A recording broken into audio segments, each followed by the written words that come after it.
Epis Sports Radio.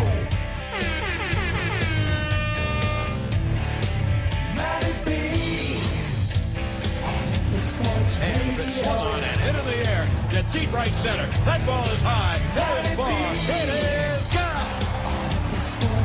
Very deep is right. Hits one deep to left field. Headley back near the wall. It's out of here. And that's with the ball game. A 60-point game for Kobe Bryant. They're up by 3.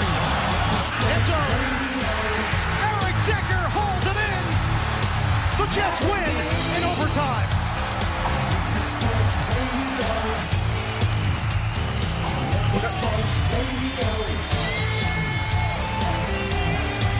Yeah, baby.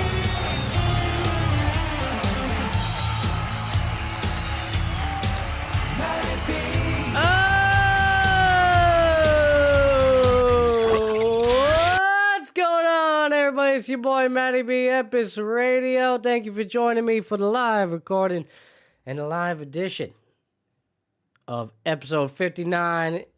It's going to be a good one. Super Bowl weekend. All right, NBA trade deadline. A lot going on. I got a good friend of mine, Israel, who's been on the show before, joining me for a little bit. He's a big New England Patriot fan, so I wanted to bring him back, get his perspective on what's going to happen here in Super Bowl 60.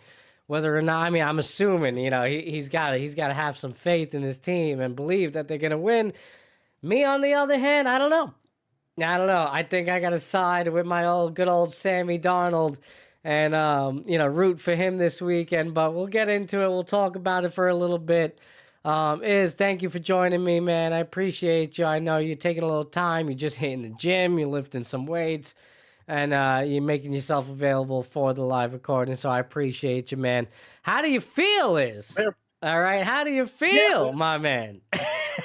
Yeah, so right now, man, listen, I'm feeling good. I just had a good leg workout. I'm seeing the snowfall. I'm in a good mood after a pretty intense work week. So that's my intro. But no, man, I'm good, man. Patriots is gonna be a good Super Bowl.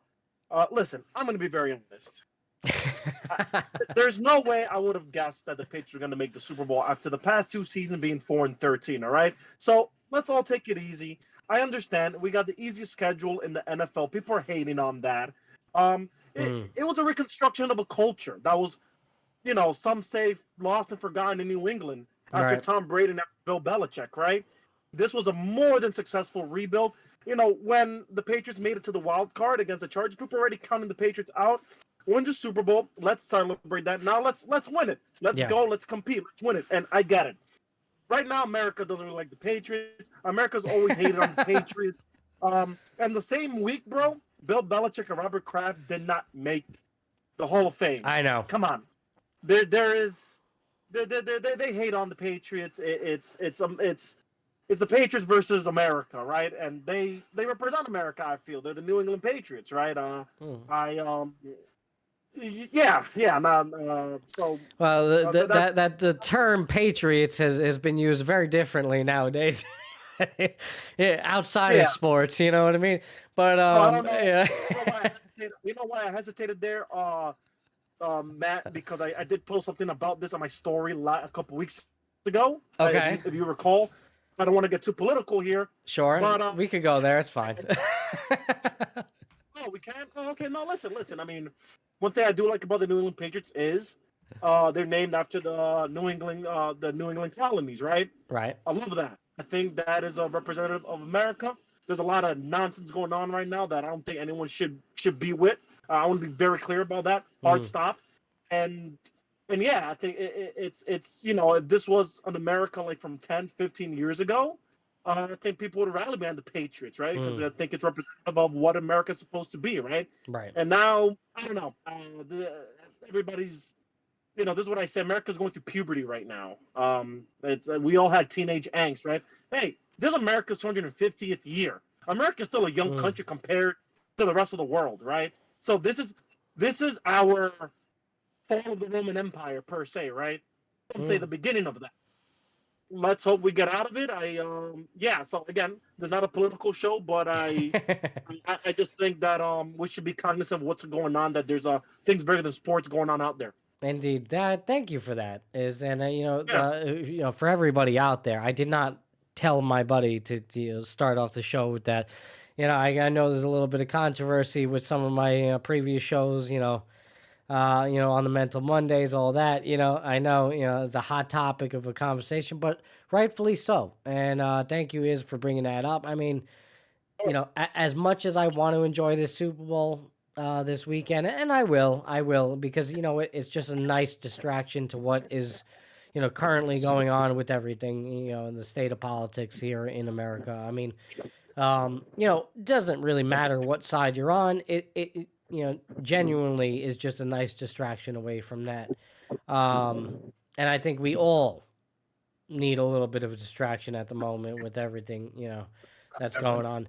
So, again, appreciate you, man, for, bringing that up. But, again, just to stay on topic with everything, I mean, as a Patriot fan, having, the success that you guys have had over the years, and, a good point that, Kraft and Belichick not making the Hall of Fame, and now here we are leading up to it. I've spoke with Dubby in the past show about, what does this mean for Brady going forward, or whether or not he'll make the Hall of Fame in the first year. He'll be fine. He'll be fine. You think he still makes the first year? Of course, of course. Of course. I mean, how could you say that after Bill? So this is what I think, right? Tom Brady's undeniable. 7-time Super Bowl. Tom Brady has more Super Bowl rings than the Patriots and Steelers, right? It's undeniable. Now, the thing is, Bill Belichick's narrative has changed over the last several years. Without Tom Brady, he has a losing record. Even in UNC, that conversation is looming, which is unfortunate. Yeah, but you can't factor in his UNC record to whether or not he's a Hall of Famer in the NFL. Yeah, I agree. I agree. I just pointed that out as additive. Sure, also, I hear you. I don't know if you think this is a rumor or not, but Bill Polian, he was leading. For those that don't know, Bill Polian is the former executive chairman of the Indianapolis Colts. Big rivalry back in the early days, in the 2000s, between the Patriots and the Colts, and that's how I became a Patriots fan. A story for another day, unless you want to talk that. But they were saying that Bill Polian was leading the charge, and the NFL is investigating that, saying that don't vote for Bill Belichick and all that. I don't know. What do you think? Listen, that's a bit of nonsense. I don't understand how you can't vote for him. I get it, Spygate, Deflategate. I mean, you can really argue that they cheated the game. I think people have been trying to find advantages in sports, all across different sports, for a long time. I don't think it was something that was so egregious to the point that I mean, Spygate was pretty bad, and W outlined that for me in a previous show, and. I would agree on that. I mean, it's just you have too much of an advantage there, I feel like. But regardless, you still got to play the games. It doesn't necessarily guarantee anything. But cheating to some level is cheating. Without that being said, you could take away that one Super Bowl and say, all right, it's not really warranted there. But he still was extremely successful for a very long time. In comparison to steroids throughout the sports and things like that, I think this is much lesser of a degree of a crime, to where I think a Hall of Fame bid is warranted. I don't think you keep him out of the Hall of Fame. Certainly, first ballot, I guess you could give the slap on the wrist, but it doesn't mean much if ultimately you're gonna put him in. Regardless, so, now it's just become like a spiteful thing, whereas the league itself didn't really, put enough repercussions. So, because we didn't like what you did, all right, we're gonna put the slap on the wrist and not give you the first ballot. It's just kind of like it's fugazi. It's just nonsense at that point. It doesn't, So I don't put too much stock in it. It's just, is he a Hall of Famer or not? You know what I'm saying? So, you delaying it for a year, 2 years, whatever it is, I mean, that's just nonsense, to me at this point. I agree. And, Yeah, you got the floor. No. Rip. No, I mean, that's it. It is really just it. It's either he's a Hall of Famer or not. And that's it. Put aside, some of those, offenses. And I get it. Again, I don't hold that to a super high standard. I guess, it's me being a little picky and choosy here. I don't know. Maybe I'm wrong for that. I could be. But, I'm not the one voting. And, I clearly, those who did vote against him, which was not much, right? I think he missed it by a couple of Yeah, votes. yeah, by a Um, couple votes. Right. So it was clearly a couple of guys that, held some grudges against them. Okay. Yeah, clearly. You And know, it's crazy. Hall of Fame in any sports, it's subjective. right. It's Right. crazy. Right. It's And subjective. it's certainly becoming that way and all across all sports, I feel. I mean, it's just, the standards have seemed to be lowered, and skewed, right? Because, you look in baseball, obviously, you and me have talked about it a lot. The whole steroid era has just been omitted from the Hall of Fame, which, some of the greatest players to ever play the game were a part of that, and not, recognized in the Hall. So it's just a bunch of nonsense at the end of the day, man. And there's no reason why we can't just, call it what it is. Yeah, these guys participated in an era in which, it was, foul play or cheating involved. And the same goes in football with, Bill. Like, put a little asterisk there. Yes, Spygate, Deflategate occurred. Brady still played those damn games, man. Brady was still, top of the league. Arguably the best quarterback of all time.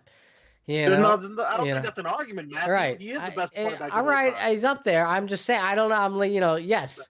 In my eyes, yes, no doubt about it. Like he should be, right? Like certainly a top 3, and I'm not even quite. Who would you put, up against him? Would you put any modern day? You put Mahomes up there, or you putting somebody in the back of the day? There's an argument. He's clearly. I'm putting earned it. we could talk that. Yeah, Tom Brady, Joe Montana. Okay, I was thinking Joe. Yeah. And Peyton Manning. Yeah, Peyton. Yeah, I was thinking Mahomes, but just because he's still not done yet, he's still not done yet. I'm saying that because he's still not done. He still has Right. But Mahomes. I mean, listen. I think Mahomes. 2 years ago, they were saying if Mahomes. Last year, if Mahomes three-peated, they're saying he was going to be the best of all time, right? Right. Yeah. But yeah, Mahomes up there. Like, I think when it's all said and done, he could probably be top 3 for sure. But Brady is definitely in that realm, yeah, for sure. Now, my thing, Matt, I do think call me old school, I guess. I think the best quarterback era: Tom Brady, Peyton Manning, Drew Brees, and Aaron Rodgers. Aaron Rodgers definitely gets that nod, man. I'm in there, and Drew Brees obviously elected to the Hall. Well deserved there. That's definitely a guy that they got right for sure. 100%. 100%. And definitely got to acknowledge that for sure, right? And shout out to Matthew Stafford. I've always been a fan of Matthew Stafford. Indeed. Let's talk. We could talk about that a little bit. He is a Hall of Famer. Yes. Let's be clear, especially now after winning MVP, undisputable, and some would say if he made it to the Super Bowl this year and won along with the MVP, some were saying probably top 10, top 15 all time. The narrative changed. Where do you place Matthew Stafford now, just with this MVP? I mean, it's tough because he had such a quirky career, but you're right. And, he's going to run it back. Who knows what they'll be able to do next year as well. I'm actually excited to see it. He's so up I don't there, think he had a quirky career. He was just in the Lions. Right. It's just because I mean quirky in the sense of like he just was never in that limelight, right? Like, but quietly he was putting up the numbers all along, and I think this year is a prime example of that. Yeah. Where again he wasn't really a part of the conversation, and neither was like L.A.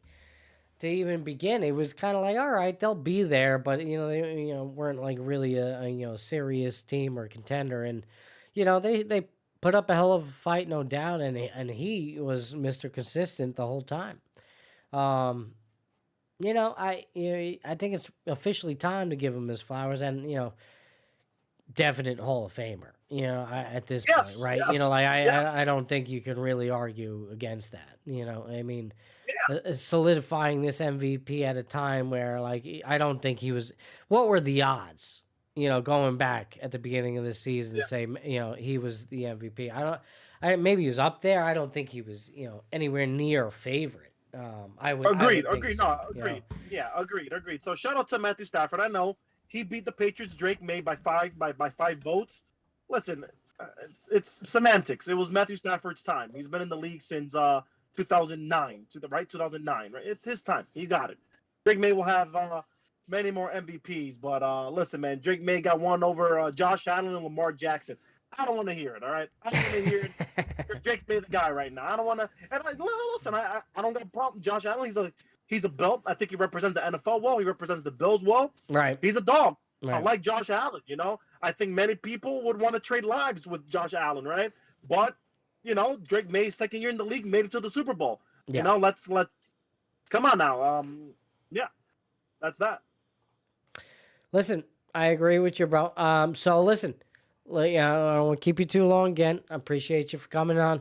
So how do you feel about this Sunday? Like, break it down for me. Again, like I premised before.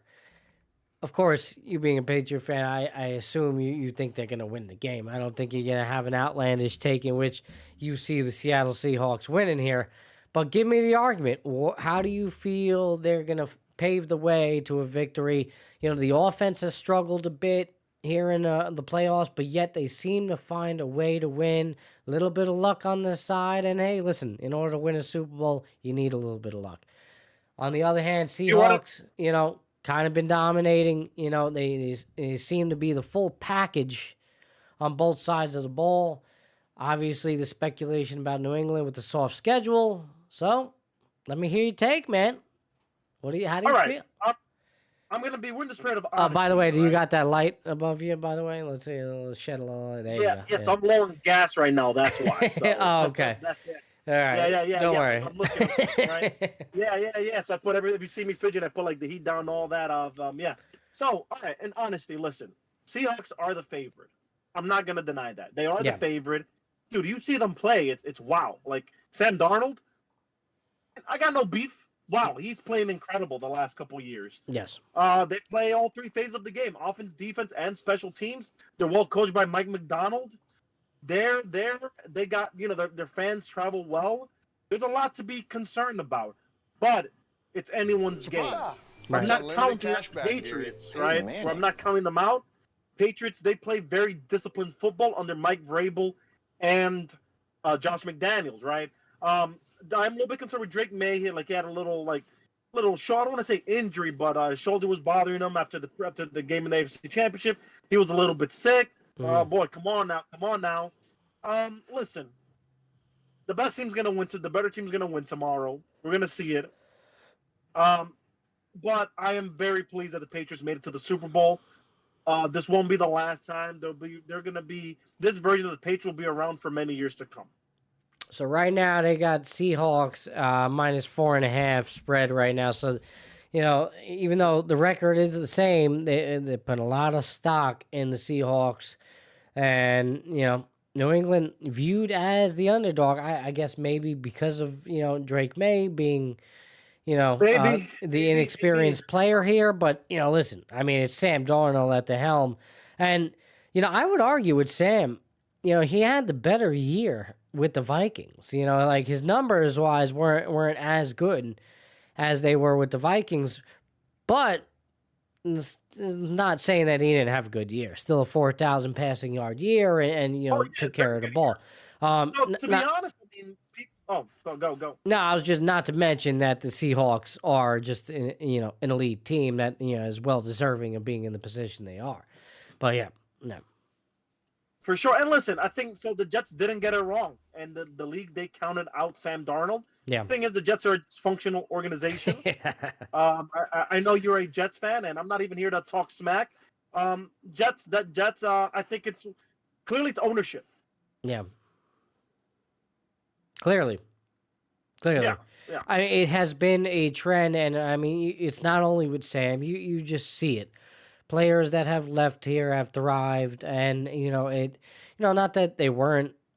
In Sam's case, he wasn't thriving here. He certainly needed a change, but we've seen other players thrive here, and we're not either able to retain them, or they do leave and get better because why? The culture is just better elsewhere. And it comes down to the ownership at the end of the day. I don't know what to tell you. I don't, I don't believe in Woody Johnson, never have, never will. And, I don't believe in who he's appointed to run this team. Aaron Glenn, didn't show me anything this past year. Aaron Glenn is a defensive-minded coach, and I don't, Aaron Glenn's a defensive-minded coach, and the Jets did not get one interception this season. That's insane. It's insane. He should have been fired. Right. And by the way, I'm not here to say people should lose their jobs. That's not what I'm saying. No, you should, though. That is a fine offense. I should, okay, fine. You should get fired. I'm just saying, absolutely fired, bro. 0 interceptions, like you said. Mean, it was the first time in NFL history. Am I, I think so. I think so, right? So, yeah. That's absurd. That's just, bro. That's unfathomable. You would think just a weird tip, something like that, you'd get one, right? At some point, the fact that you just weren't able to force one, and it's been a trend organizationally with the Jets where they just do not force a lot of turnovers over the years. If you look back, not quite this bad, clearly, but still pretty damn bad or bottom of the league. And it's just nothing is makes me feel good about them going forward. It's bad. Listen, but this show's not about them, bro. It's about the Super Bowl. It's about Super Bowl 60. For sure. It's going to be a spectacle. All right. I can't wait. Give me your prediction. What do you think? What's the final score? How do you feel? Who's the MVP? Let me hear it. Let me hear it. No, I'm obligated as a Patriot. Yeah, you have to be. Yeah. All right. Patriots are winning 24-17. Okay. Who's the MVP? Is it May taking it? Drake May. Yeah, all right, baby. Yeah, listen, are you gay for May? Have you heard about this? Yeah, nah, chill. No. These. I like the whole Drake May. I like his interaction with his brother. I like all of that. Come on, bro. Why you can't be gay for May? All right, listen. It gets cringe after a while. If Sam Darnold wasn't in the Super Bowl, I would probably buy the shirt. I'd be gay for May as well. All right, I like the kid. Let me tell you though. In all seriousness, and if you guys haven't heard about that, there's a whole thing. There's a whole movement about gay for May out there. They got the shirts. It's a whole night. Israel's not too happy. No. I don't know. It's nothing against. It's just like. No, I know. I'm not saying all that, but yeah, it's just funny. It really is funny. But listen. You were a huge advocate, and early on in the season, I was not a believer. I just did not see this coming. There's no way. I thought at some point, somehow, New England was going to fall on their face. They were very well primed to, win a division here because, look around the rest of the division. It just, outside of, the Bills there, it's like, all right, nothing to worry about, So sure. New England was definitely primed to have a good year in that sense, but whether or not they could get to this type of level, and this kid just clearly elevated all of New England, Sure. and listen, credit to Mike Vrabel, hell of a job, hell of a year, and it just it's put the Patriots back on the map again. It's a beautiful thing to see in that regard. I know maybe the rest of the nation might not feel the same, and I think a lot of people are rooting against New England for this one. But hey, Vegas is certainly not. Vegas, is counting you guys out. So hey, we'll see, man. For your sake, I hope you're happy. I don't Thank know. you, brother. I don't know what it feels like to be even in this position. I've never even seen my team in a Super Bowl. So, for Hey, you brother, to see it 7 times now, that's pretty wild. brother, Well, it's actually more than 7 times, But yeah. Hey, bro, I actually got, unfortunately, the gas station, like, I actually need to go get gas. The gas station's going to close at 11. Do your thing, I'm baby. like, yeah, I'm running reserve. But, dude, we got to do this again. This was fun. I don't want to go, but this was fun. Now, let's do these Friday nights again, all right? Listen, you got it. As long as you're available, I'll be here. I'll keep showing up. You know, we got to talk some Knicks. We got to talk some Knicks and all that. We will. All right, baby. Dude, we got to get Eddie here. All right? Sounds good. Before we got to get him here. All right? We'll do it. I'm down. All right, bro. Listen, you and me will obviously touch base. Have a good night. Thank you for coming on. I appreciate you. Take care, brother. Have a good night. All right, man. That's my man. Thank you for joining me, bro. I really appreciate that. And, you know, love to hear the confidence from the Patriot fan. 24-17. That's his prediction for this Super Bowl. And, you know, listen, that'd be one hell of a prediction. I don't see it personally. I don't see it. Especially, you know, I just don't see Patriots holding the Seahawks to 17 points. I feel like it could be a bit of a shootout, you know, especially towards the end there. Might be tight early, but I think late fourth quarter, it might be a little bit of a back and forth. A lot of people have predicted blowout by Seattle, and that is clearly what the direction in which Vegas is leaning towards with the plus 4.5 for the Patriots. You know, obviously, which that means, if you don't know, that, you know, it means they expect the Seattle Seahawks to win by 5 or more. And in football terms, that's basically as good as a touchdown or more, which essentially, you know, due to the situation, could be, you know, a bit of a blowout, you know, late in game. You know, obviously, you know, you could see a situation where they're up big, 14-21, you know, and New England, you know, makes a late, you know, stab at it, tries to come back, you know, ultimately gets the score down low, but we're never really in it to begin with. That type of scenario. Some of the people I have talked to, you know, predict that Seattle is going to have a blowout game here. So, haven't quite gotten to my prediction yet. Still a lot of time for that. All right. I want to hear everybody else's take. I want to hear your take. All right. Let me know in the comments whether you're watching here live right now or in post. What do you think? We'll be doing a show on Superbowl Sunday as well. Early, 11 a.m. Eastern time. Okay. Got a huge yes for that. Good family member of mine, also musician, producer, just phenomenal guy. You gotta join me. Has a lot of history behind him, platinum and all, and can't wait to have him on. So we just concluded with our first guest of the night. I got my second guest waiting right now. He's with us actually right now.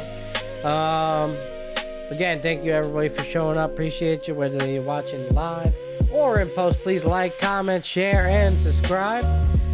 All right, Super Bowl weekend is upon us. We are here.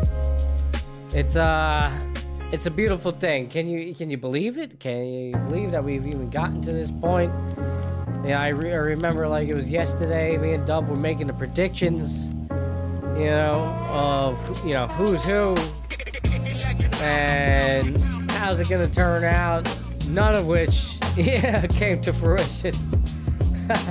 But, you know, here we are, Seattle Seahawks, New England Patriots, and I got a good friend of mine that we have a little bit of history, just like W and I. You know, we go way back to the days of working and as an EMT out in Brooklyn, out in Coney Island. My man Steph is a good friend. What's going on, Steph? Thank you for joining me. What's up, man?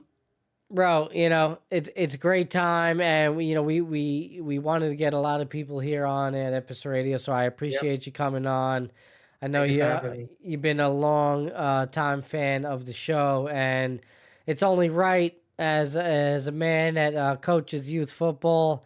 You know, I thought, who greater than to bring you on right now, and a fellow Jet fan as well, unfortunately. we're gonna get into that. Yeah, we'll get a little state of the union, if you will, about the Jets. And but I do want to hear your take on the Super Bowl and all that. But before we do, just give a little introduction for the people out there. Well, for those of you that are watching right now, we only have Stephan audio, no video for tonight. But Steph, you have the floor, my friend. Take it away. What's up, y'all? Steph. Me and Matt have some history working EMS together in Coney. Like he said, I coach youth football. I used to kickbox when I was a teenager. Also played youth football. Football's kind of my thing. I'm a Jets fan, but I've always knew Sam Darnold was gonna be good. I have receipts. I've been posting them. Yes. Yes. There's a conversation between me and you where we both agreed Sam Darnold would be good if he weren't in that situation. Yes, On their old Facebook. that is a fact. You are right. I've been saying I always liked Sam. I really did. When he came on, When the Giants didn't draft him, I was like, "Oh, you guys fucked up. Y'all took Saquon." Yeah, look how that turned out. The Browns, when the Browns didn't take him because he was projected number 1, I was like, "Oh, you guys did it to yourselves." Right. Well, listen, Sammy was the type, he needed a little bit of seasoning, right? He was rough around the edges. At one point he was clear seeing ghosts, as we all know. And, I mentioned it earlier with my other guest earlier on the show, how, he really showed you what he was about with Minnesota. And for whatever reason, they decided to move on from him. They didn't, have the faith, that like you and me had. I saw the reports that coach wanted to keep him. He didn't want the rookie. That was a GM decision, and look at where the GM is now. Right. There you go. That's a hell of a point. And here we are. A year later, and he's in the Super Bowl. That's Hey, it's what you dream about, right? You love to see it. And I hope, for our sake, I hope he wins. I know my guest earlier is a big Patriot fan. He's, he has the Patriots winning 24-17, and I'm like, all right, team number is magical because that's what I think the Seahawks are going to win by 17 points. yeah, that's what I'm hearing a lot about. I think a lot of people have Seahawks winning, not only winning, but by big. And, why do you think that is, Steph? You just think I think that defense it smothers you, yeah. and there's not too much you can do. Like, I get on defense, they got Gonzo, who I think is gonna give JSN a little run, but when you got Shaheed on the other side, you got Cooper Kupp, you have Kenneth Walker who can still catch it out the backfield. That's problems. Right. And our boy Sammy, he done developed. He has a little kind of far vibe to him where they bootlegging and he's launching it. Yeah. Yeah. They do a lot of boot passes. Everything almost is out the boot for Sam. He makes that first read. He knows JSN's going to be open, and if not, he knows it's go time. Right. Yeah, the level of confidence that he has now compared to when he was a Jet is unmatched. And you could tell, and that's I think been the biggest surprise. I've almost been waiting for a moment in which, he'll return to his own self, and it's like, there's the Sam I knew, once knew. But I don't know, this playoff is just not happening. Everybody thought it was going to happen, and he tore that Rams defense up. Yes. And I think that Rams defense is far ahead of the Patriots. I would agree with you. And because the Patriots, seemingly have struggled a bit, and I guess it's different. Playoff, football, it's a different type of game. And maybe that's why you're not seeing the explosive offense that we were seeing, during the regular season. Again, that it kind of may speak volumes to the schedule in which they were playing against. Obviously, one of the softest, if not the softest schedule in the league. Yeah. Speaking of explosive, that 40-yard bomb on the second play of that Seahawks game last week crazy and unexpected. That was the moment I knew it was over. Yeah. Yeah. I mean, listen, man. Yeah, they have certainly shown you that they deserve to be here. I did not see this coming for sure. But now that they are here, you gotta hold them in high regard and consider them to be a legitimate contender here in this game, and clearly, as Vegas has put it, the overwhelming favorite. Is there any scenario here in which you see that maybe changing? That New England, Hey, if you know, Sam Darnold goes back to being that Sam that is not composed and he starts not trusting his ball, yeah. that Patriots might they might do him bad.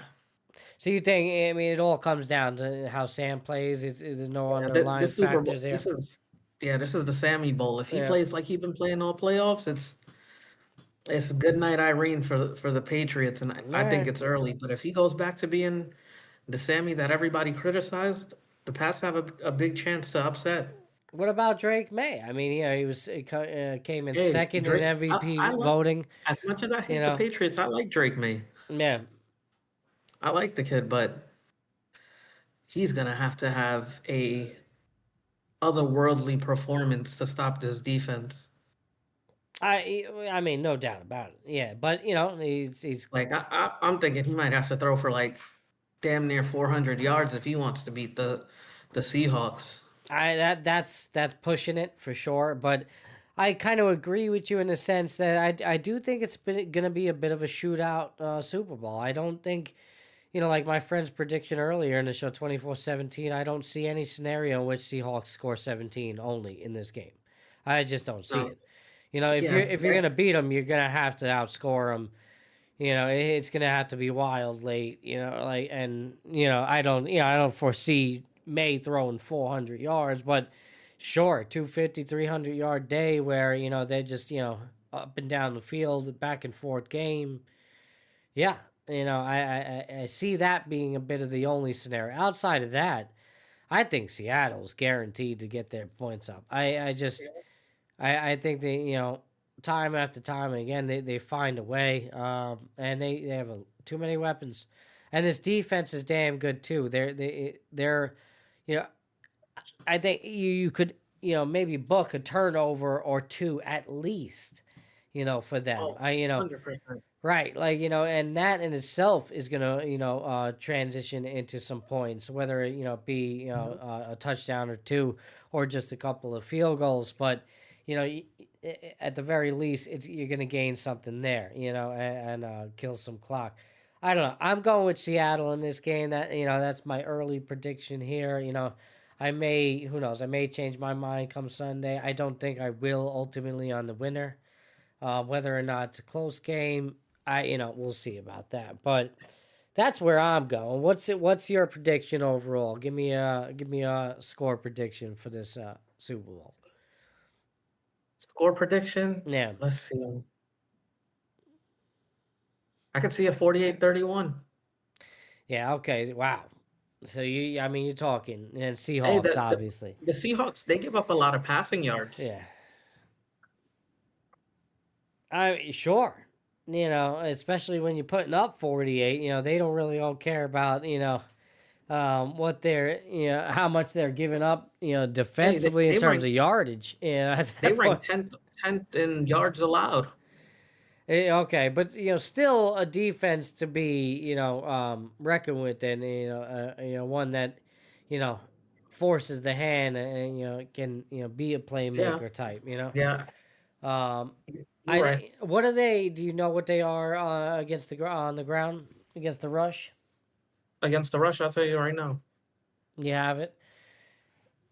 Interested to see that because I would think they're high up there, Rushing yards allowed, they are or they're middle of the pack. 91. They rank third best in rushing yards allowed. Third best. Okay, so yeah, they're Yeah. high up there. Yeah, so that makes sense, and that's why they force you to throw it to the air. You're not getting anything through the ground, which is interesting because May has that ability to get out and move. Um, they stifle any of that. It's going to be interesting to see how they handle this young kid. But Yeah, hey, shout out Leonard Williams, who also drafted by the Jets. yes, there's another one. And that he's just adds to the list of players like I mentioned before that ultimately leave here meaning New York and Yeah. just end up being the players that we expected them to be. Yeah, much like Sauce will, by the way, even though obviously he goes over to the Colts and gets injured and the whole nine, a bit of a culture shock for him, but he'll be fine. He'll have a hell of a career, I'm sure. I see Sauce on Demon Time next season, like a lockdown type of year where he gives nothing up. All right, yeah, I hear you. He's definitely going to have one hell of a serviceable career in the NFL. I don't know if he'll be the elite, that he was promised to be. Certainly, the way the Jets paid him, and expected him to be, which is kind of comical now, looking back on it. I don't want to steer into the whole Jets conversation. I would like to stay on the side of the Super Bowl, but let's stay there for a little bit. We'll touch a little Jets before I let you go. So MVP, obviously you got Seattle. You're riding with Sam. You think he's going to be the MVP overall too? I think Sam Yeah. has one of those, typical really good Sam Darnold days. 270, 3 TDs. It's so weird for me to hear you say that. Those typical Sam Darnold days, just 3 TDs. Hey, he's been doing his thing for 2 seasons now. No, I know. I agree with you, and that's what I'm saying. It's just it's still, it's hard to believe, man. Is it we all we have him. up. Yeah. Yep. Yeah. He was seeing ghosts, and look at him now. He's like a ghost himself. He come and you gotta be worried. Oh man, I honestly, there's nothing more I'd rather see than see him win on Sunday. And I guess being a longtime Jet we fan, Jets fans. yeah, We Jets fans. He wins it all and beats the Patriots. Fine by me. yeah, it's kind of like a bittersweet, right? Because, all right, it's not with the Jets, but at least it's one of a guy that you thought was going to be a Jet, at least lifetime at one point maybe. That was the idea, and now you're They seeing thought him. we broke him. Yes, hey, listen, but again, he found a new home. He's done well, and lo and behold, like you said, to get the New England Patriots. So yeah, I can't really find myself rooting in the other direction whatsoever. Like my sports fandom won't let me, even when I look at it objectively and I'm like, okay, well, who do I just think genuinely has the best odds to win this game? I still side with Seattle. I do think that's like asking you to cheer for the Phillies. right, which is no, Yeah. it's not happening. Look, just to put it into perspective. All right, when the Phillies played the Yankees in 2009 in the World Series, I was there, game 1 in the Bronx, rooting for the Yankees. Okay, so I'll never forget it. CC Sabathia, Cliff Lee on the mound. Yankees lost 2-1, game 1. Phenomenal night. Never forget that for the rest of my life. But even despite the Yankee loss, but hell of a game. Obviously, Yankees ended up winning the World Series the last time. They have won the World Series, by the way. Hey, we ain't going there with Boone. I'll tell you that.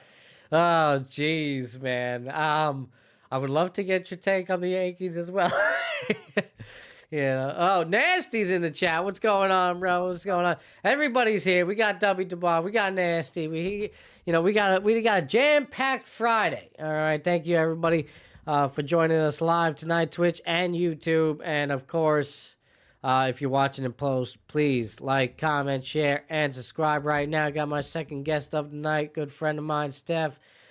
Steph, talk a little bit about yourself and what you do for the community. I give you a lot of praise, man. Not to mention that you have, not only do you coach a youth football team, but you also raise a youth football team at home. Hey, yeah. Because of the Yes. amount of kids that you have, my friend. God bless you. I love you to death, and I mean that in the best way possible. I've met your kids. I love your kids. I have to meet your new addition. Hope all is well with that. But yeah, man, just speak a little bit about yourself, what you're doing, where you're coaching, and talk more on that. Kind of coaching football. We going on like 3 years in total. So about 2 years ago, I was helping out coach the youth football team. My son was playing the Brooklyn Tomahawks. I was kind of like a line coach. I used to help with the O line and D line. Um, then we moved to the Bronx. The kids didn't play football for a year. Came back to Brooklyn, and we got a text that we're looking for some extra players. Wanted to see if we wanted to play for free. So we went over there. I noticed they were understaffed and didn't have a coach, like assistant coach for the 10U. So I kind of, spoke to him a little bit, inserted myself like, yo, you need some help? I'll help out. Like, Yeah. especially, to get a chance to coach. Football's always been my thing. Used to play quarterback when I played youth football and center. Um, and yeah, so I would be in control of most of the practices because, head coach was usually busy. Um, and I enjoyed myself. It was like, but this leads me into why I'm not coaching them this year and I'm coaching the Brooklyn Rams. It was super disorganized, a lot of problems. Um, I would coach the team at practices, but I can't call or put anybody in the position I wanted to in game, even though the actual coach was never there. And he's the owner of the team. He's the CEO, so it's not like I could, go up to anybody about it. And yeah, so there was a lot of issues with that. Like my son was a better linebacker than he was a defensive lineman, which I don't play daddy ball, but it's like Yeah. put the kids where they're gonna play the best. Sure. And then like I try to tell him things he didn't want it. So, then there were parents fighting, so that kind of turned me off. And um in the playoffs we were playing at Thomas Jefferson High School field, and that just so happens to be my old high school campus because I went to the Finney High School, but it's in Thomas Jefferson campus. And my old high school football coach was there, and I know he coaches youth football. So I'm like, yo, Gus, I know you got this new team. Give me the website because my kid's not coming back this season. And he was like, all right, I got you. He let me know, follow him on Instagram. Then he kind of pulled me to the side after our game to give me his number. He's like, I want you to come coach for me. Right. I'm like, oh, I'm down. I'm definitely down. And he's like, yeah, I need you to be a head coach. And he asked me about the smaller kids because, not a lot of people can deal with the smaller kids, which, for me, it's like I have kids at home anyways. And when they get on my nerves, at least I can give these back. Yeah. So I was like, I'm down for it. And went to their award ceremony a couple weeks ago. They introduced me as the new coach for the 9 and 10 Nice. 10-year-olds, and yeah, I got to see the kids. Already kind of have some ideas flowing on the scheme. I'm trying to run on offense and defense, Okay. but I want to see what recruiting looks like because we look a little on the smaller side. If we get some bigger kids to play line, then I can run something else. I can run what I actually want to run. Okay. What would you like to run, ideally? Yeah. So ideally on offense, I'd want to run the um, inverted wishbone formation, Okay. 3 running backs, um, 2 tight ends. I'd probably run that, and then on defense, I want to run a 5-3, but I'll probably end up running a 4-4. Okay. We Why? need some big burly kids in the front to run that 5-3. Gotcha. I would assume at this age it's primarily rushing attempts, right? I mean, like how often Oh are yeah, you going 90% through of there? the plays are rushing. Right. That's why if I get some big kids, we might not even run that 5-3. We might just run a 6-2 because it's like most of the kids are gonna run anyway. Yeah. Yeah. Sure. I mean, you got to use it to your advantage, right? Like that's the Yep. idea. You know, But here's yeah. the thing: I have a kid on my team. Apparently, they introduced me to him. He scored 7 touchdowns in a game last season. Wow. Okay. So, and he's the quarterback. Okay. So I can do some things with him. So he's the dual threat quarterback that you need, and Yep. that maybe run a little read option and just go to Yep. town.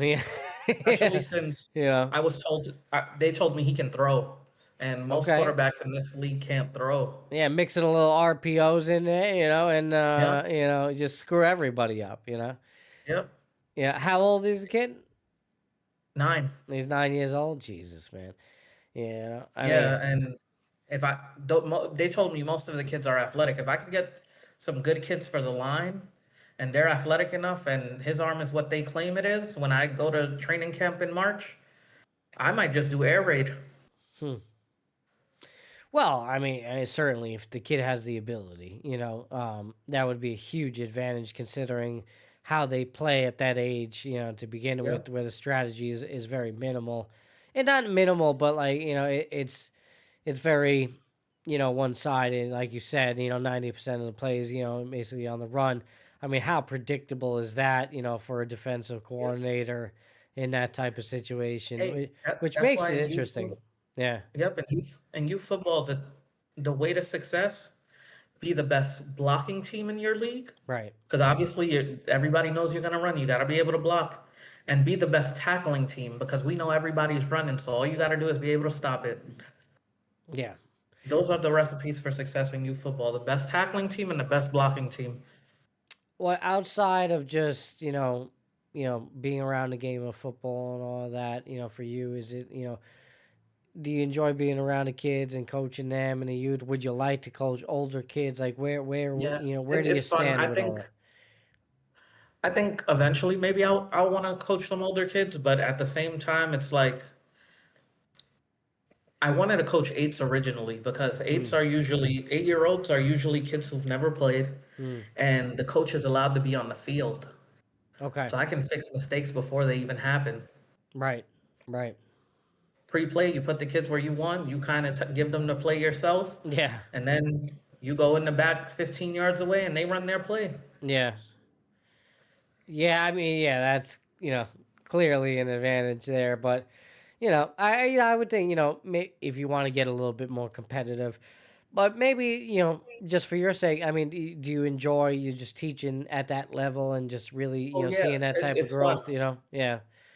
Yeah. I mean, When you having a lot of kids, I would think, I love the kids at a young age. It's when they get older, it's a little bit, challenging, right? I can Yep, imagine, the older you get, especially in football, I would think, there's so much politics involved, yep, whether it be between the kids or the family. I heard you mention, so, some of the family members, fighting in the previous one you were coaching at. yeah. 2 team moms got into a fight. They went to jail. Could have been avoided, Mm. but leadership wasn't doing what they needed to do. Yeah, I mean that's the kind of typical, to believe it or not, in a lot of youth sports. Parents, way too involved in just too much of the conversation. Where oftentimes it's just a matter of them understanding that they really do need to take a step back and let the coaches coach, let the officials officiate the game, Yep, and when it comes to even the kids' growth and just learning and playing, again, let those coaches coach. Being too involved is not always the yep. greatest thing, especially when it comes down to practices, things like that. Do you ever you have issues with parents at practices? Do you feel like Yeah, they're imposing a little too much they on you? cotton. Some of these parents believe that because they paid or because their children comes all the time, that they have to be in the entire game. Yeah. Like, so my philosophy behind it is you got to let the kid play a couple drives, even if they absolutely suck. You got to let them. I had a kid who barely ever played. I think he played like 2 plays the whole season. Coach Mm. wouldn't put him in. He'd be like, Coach Steph, can I go in? I'll be like, if it was up to me, you would have been in, but Errol ain't gonna let you go. And I'll say this too. Yeah. I don't do daddy ball. Coaches want just because their son plays on the team to start and be whatever. I don't do that. You got to earn your spot. I agree with you. I agree with you. My dad was very similar in the times that he coached me. Although I'd arguably say I was deserving of playing in my spot, but certainly had to put in that work. And yeah, I see way too much favoritism. I've seen it, with my older son, playing travel ball. I thought, that he should have been given an opportunity that he wasn't given, and mainly because there was coach's son was on the team, other guys that just he favorited, other than my son for whatever reason. It's a lot of politics, but you know I always had the president's mind of, like at the end of the day, just like coach. I as much as I wanted to give him my 2 cents, you know um I knew that, to respect that boundary and just kind of chalk it up. It hurt. It hurt to see, and I think it kind of is what ultimately turned my son away from the sport of baseball, which is rather unfortunate. I think he actually could have been somewhat promising. He's now found more of a passion in basketball, which I think is ultimately his calling in terms of just a sport that he would like to participate in. I think he was just a better basketball player in Yeah. at the end of the day. But yeah, man, that favoritism and that constant influence of the parent, and how it weighs on you as a coach, and that fine line of, well, do I just put these kids in because they paid to play, or is it, when it comes down to travel ball, The it way I look at it, right, is if you showed up to practice and you were on time to the game and you did what you needed to do and you earned your spot, I'm gonna let you play most of the game, especially when you have a small team of like 15 or less players. I'm gonna let them play. sure, but But that happens at a nice, CYU, youth level or whatever. But like, when you're playing travel ball, bro, if you wanna keep your job as a coach, for that, yeah, said team, you're under a lot of pressure to perform and actually, get results, actually win. So a lot of that, goes out the window, and that's what I witnessed. yeah, When it comes to that especially travel level, you know. yep, especially like with me, they go up in age every year, so it's like I might not be their coach this year, and we only have a couple months to get it right. Right, right, exactly. So it's just a constantly high turnover, high stressful. Yep, You don't know. You think it's yep, bad. You think it's bad for some of these professional coaches in the collegiate level or in the major league level. At the level, you know, I you can be thrown out there rather quickly. And Hey, I've never been a head coach. This is gonna uh, be my first season, so that damn tells you straight. how they just throw people out there. Exactly. And I hope for your sake, you enjoy it, and you guys are Yeah, successful, and I don't know, if what's the ultimate goal, like you said, you'd like to coach maybe a little bit older, right? um yep.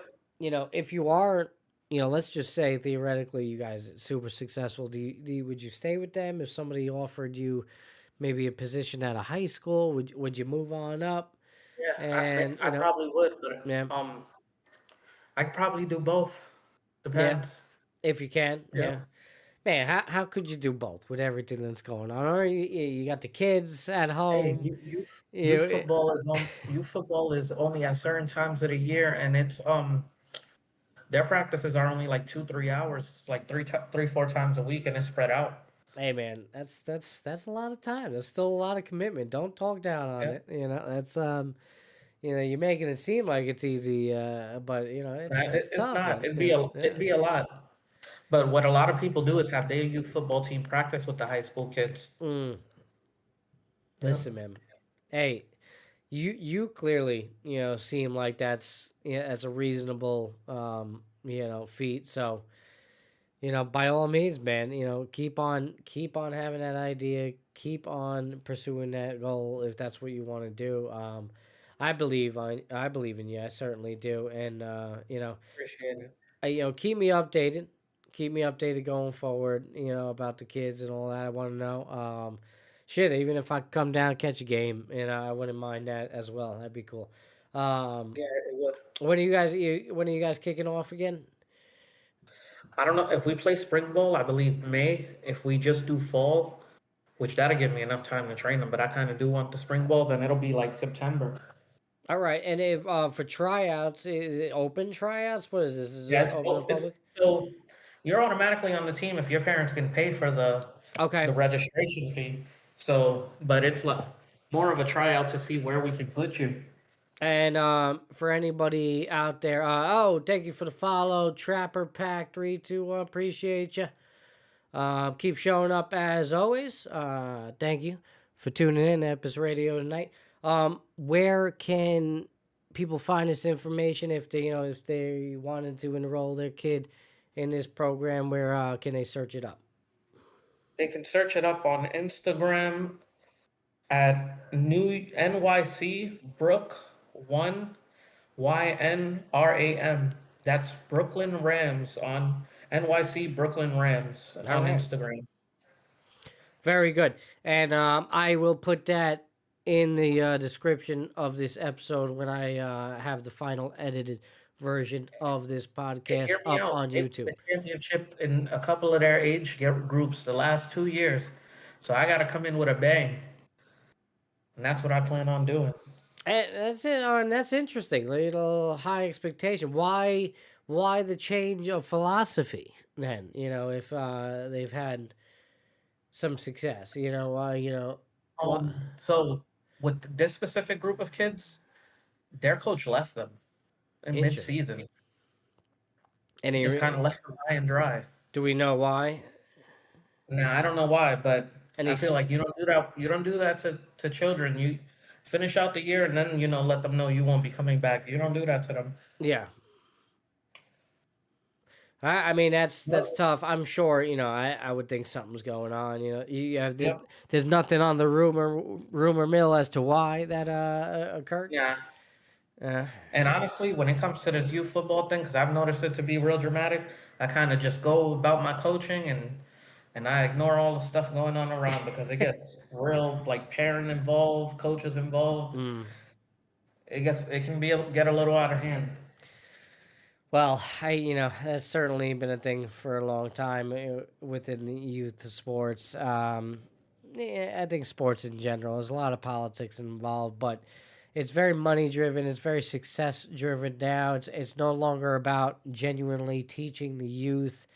I really feel it's more about results, especially when you get to that travel level. Like I said, if you're playing for your local church or local sports league, for the kids, it's not as bad.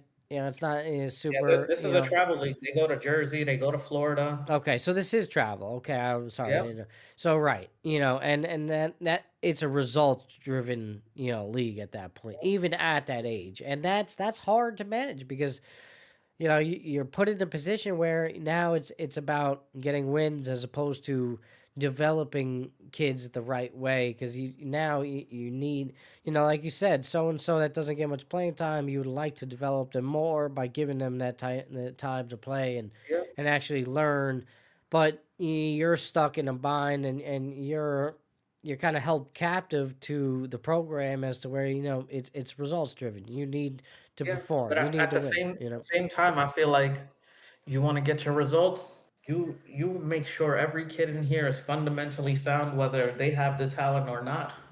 So that's where you get your development because even if we do, to me, a success is even if we don't make the playoffs this year and win a championship, if you go and you go to 11U from me and you're fundamentally sound and all the coach has to do is plug and play you and they're instantly better because of you, I'm cool. Sure. I mean, that's an ideal scenario, but yeah, I mean, and I think it matters. who's at helm, right? Who's coaching, and I think, you clearly seem to have the right mindset, and I like that in you, that you have the faith that you can change the culture a bit. It gonna be a tough task, not gonna lie. I'm sure, there's gonna be a lot of teams out there that, are run differently in their approach, and, more focused on the overall outcome of the game. But I respect your desire to find a happy medium and continuously find a way to help coach the youth and navigate them in a proper direction while also performing at a high level, and getting the results that would potentially retain you a job there, so, and or find you a more successful position down the line. So, my man, like, that's awesome. It's one of the things I've growing up playing youth sports, all that, like, I've thought about was coaching. I don't think I'll ever do it. Maybe I will. I've helped out a little bit when my son was playing, but I don't know. I don't know if I, have the full desire to actually coach. So I give you a lot of respect for that. It takes a lot. I know you mentioned before, it's not too bad. It's a couple hours a week. It's a lot, man, especially when, Yep. you have kids of your own, you work and all that, so, you still, what do you, are you still working full time? What are you doing right Yeah, now? yes. Yeah. I'm on paternity leave right now till March 1st, but yeah. Oh, okay, you still When, on leave? Yeah, yeah. yeah, when I was doing it, I used to have to fight myself to go to some games. Not Mm. even gonna lie. Sure, man. Yeah, no doubt. Imagine getting off overnight and then having an 11 in the morning game. Yeah. Yeah, bro. Yeah, how did you deal with the kids? Yeah, well, wife who's watching Hey, all the kids, all that. some of my kids played on the team, Well, so right. it's a Yeah, lot yeah. easier. I guess there's that, right? um, Yeah, and then the other ones, I pass him a phone or a tablet, and he's standing on the sidelines, and he's good. yeah. God bless you, right? You have a village, and you seem to be handling very well with it, and just doing your thing. I mean, I have 4 kids, and I look at you and I'm like, damn, like, I don't know. And some people look at me and they're like, how the hell you do? you know, but so I get it, man. It's a beautiful thing. How is the little one? How is the new addition to the family? What's going She's on with good. that? She's right here. She, Yeah. you know, she's been trying to talk a lot. She's 3 months, and she'll sit here and babble a conversation away with you. Yeah. That's awesome, man. I got a little Coop over here. He's with mom right now, but he's probably Nice. sleeping at the moment. How old But is he now? 5 months? yeah, 6 months now. Yeah, 6 months. yeah. So big little boy, But yeah, man, same thing. Trying to talk, just baby talking, really getting vocal, and ready to go, man. Ready to go. And before you know, be running around, throwing a ball, this and that, and yeah, So can't wait, man. Hope, man, maybe one day you be coaching little Coop. Who knows? We'll Yep. see. Hey, Yeah. if he pitches like you, quarterback, it's open for him. Yeah, geez, I can only hope. I don't think my daughter adopted my sports ability. Unfortunately, I'm seeing the early signs. It's not looking very good. Hey, my sons didn't either. Neither one of them. I'm like, oh man, but Yeah. they kind of still just play. No, of course. I mean, listen, they're so young. You can mold them. You can do whatever. I think right now, I'm really looking into. Oh, Trapper, I'm sorry, but we're heavy in the conversation over here. Do you have a favorite trade at the NBA deadline? Oh man, well, listen, Trapper. I got to be a little bit biased and say I'm in love with the Jose Alvarado trade to the Knicks, but that's my bias talking. I don't Hey, know. I got a biased one too. I'm glad AD is off of my Dallas Mavericks. I was about to actually mention the AD trade and how that's a pretty good one, but I don't know, Traded my man. boy Luka. They traded my boy Luca for a box of rocks. I don't know. I'd probably have to go with James Harden. Like But I'm really just not sure how that's going to pan out, and because it just hasn't panned out elsewhere with James. There always seems to be an issue that's surrounded by him, and because of him. So Yeah, and there's he needs nothing. the ball in his hand, and so does Donnie Mitchell. Right, and that's exactly where I'm going with that. Like, how is that tandem gonna work? Not that it can't work, but how is it gonna really, come to fruition? I don't know. I don't see it. You know, Somebody has to take a back seat. if the guy couldn't find a way to get it done with Durant and all that, and just everywhere. I mean, he's Kawhi. Like, it's just is it really gonna happen here in Cleveland?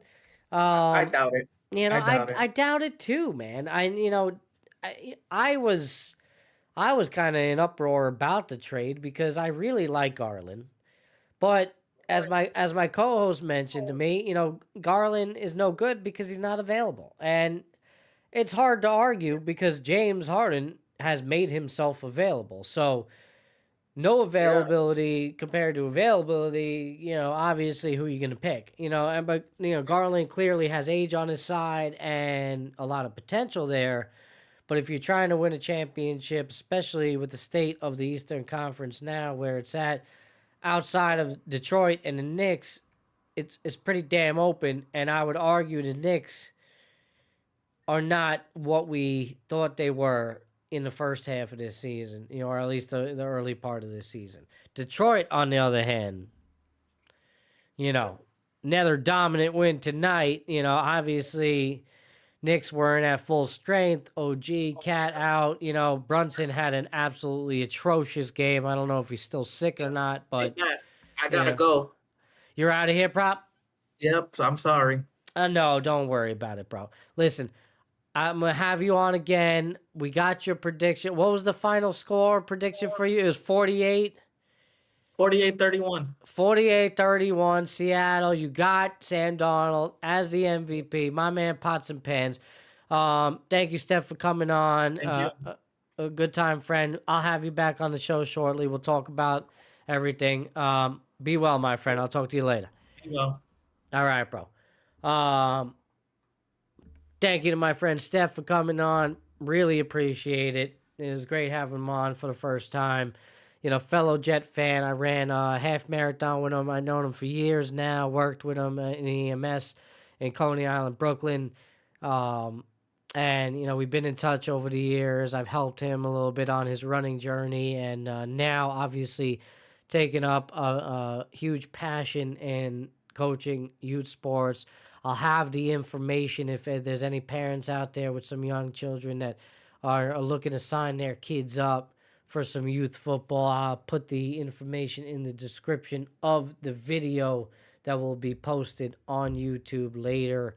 This live stream that you're seeing with us now will be gone, and I'll have the finally edited version up for you. So check out that information if you're interested, or if you know anybody that's interested, pass it on to a friend.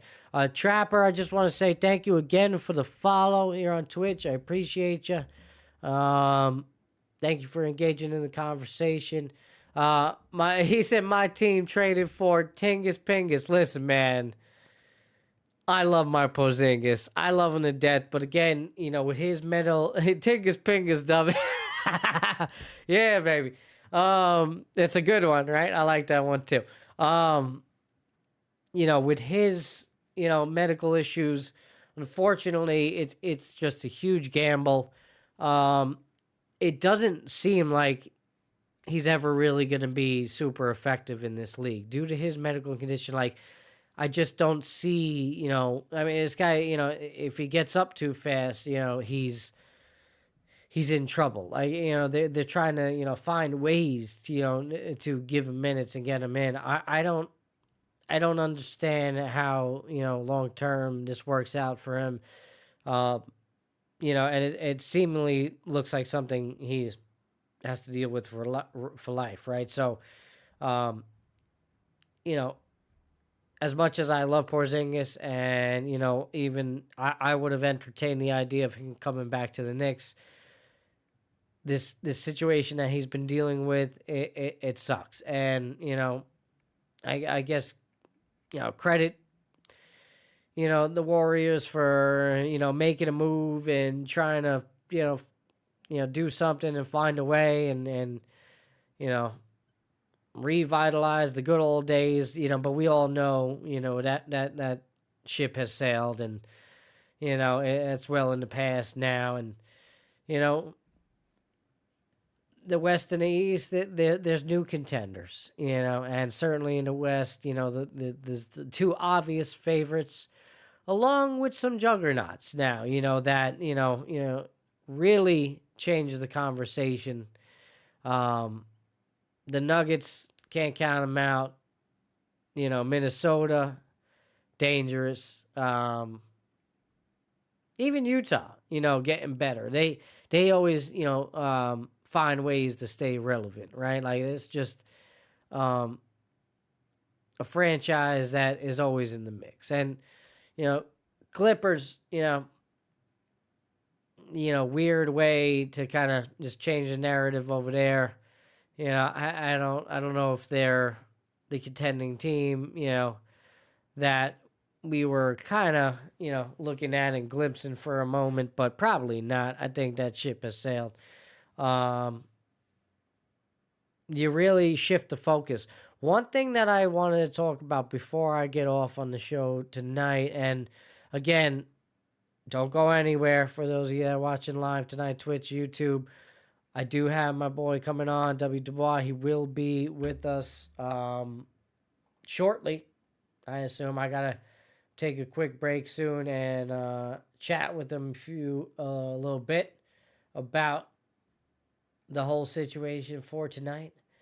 But he's going to have a guest coming on as part of this long edition to episode 59. I think I may keep it as episode 59. Maybe I split it up and Dub gets episode 60. I'm not sure yet. Not sure how I'm going to market that, going forward for you guys in the post-production. But Dub will be getting on here talking a little bit about, everything that, we kind of reiterated tonight, little Super Bowl, NBA deadline, and, whatever else he's got on the dock. It should be good. I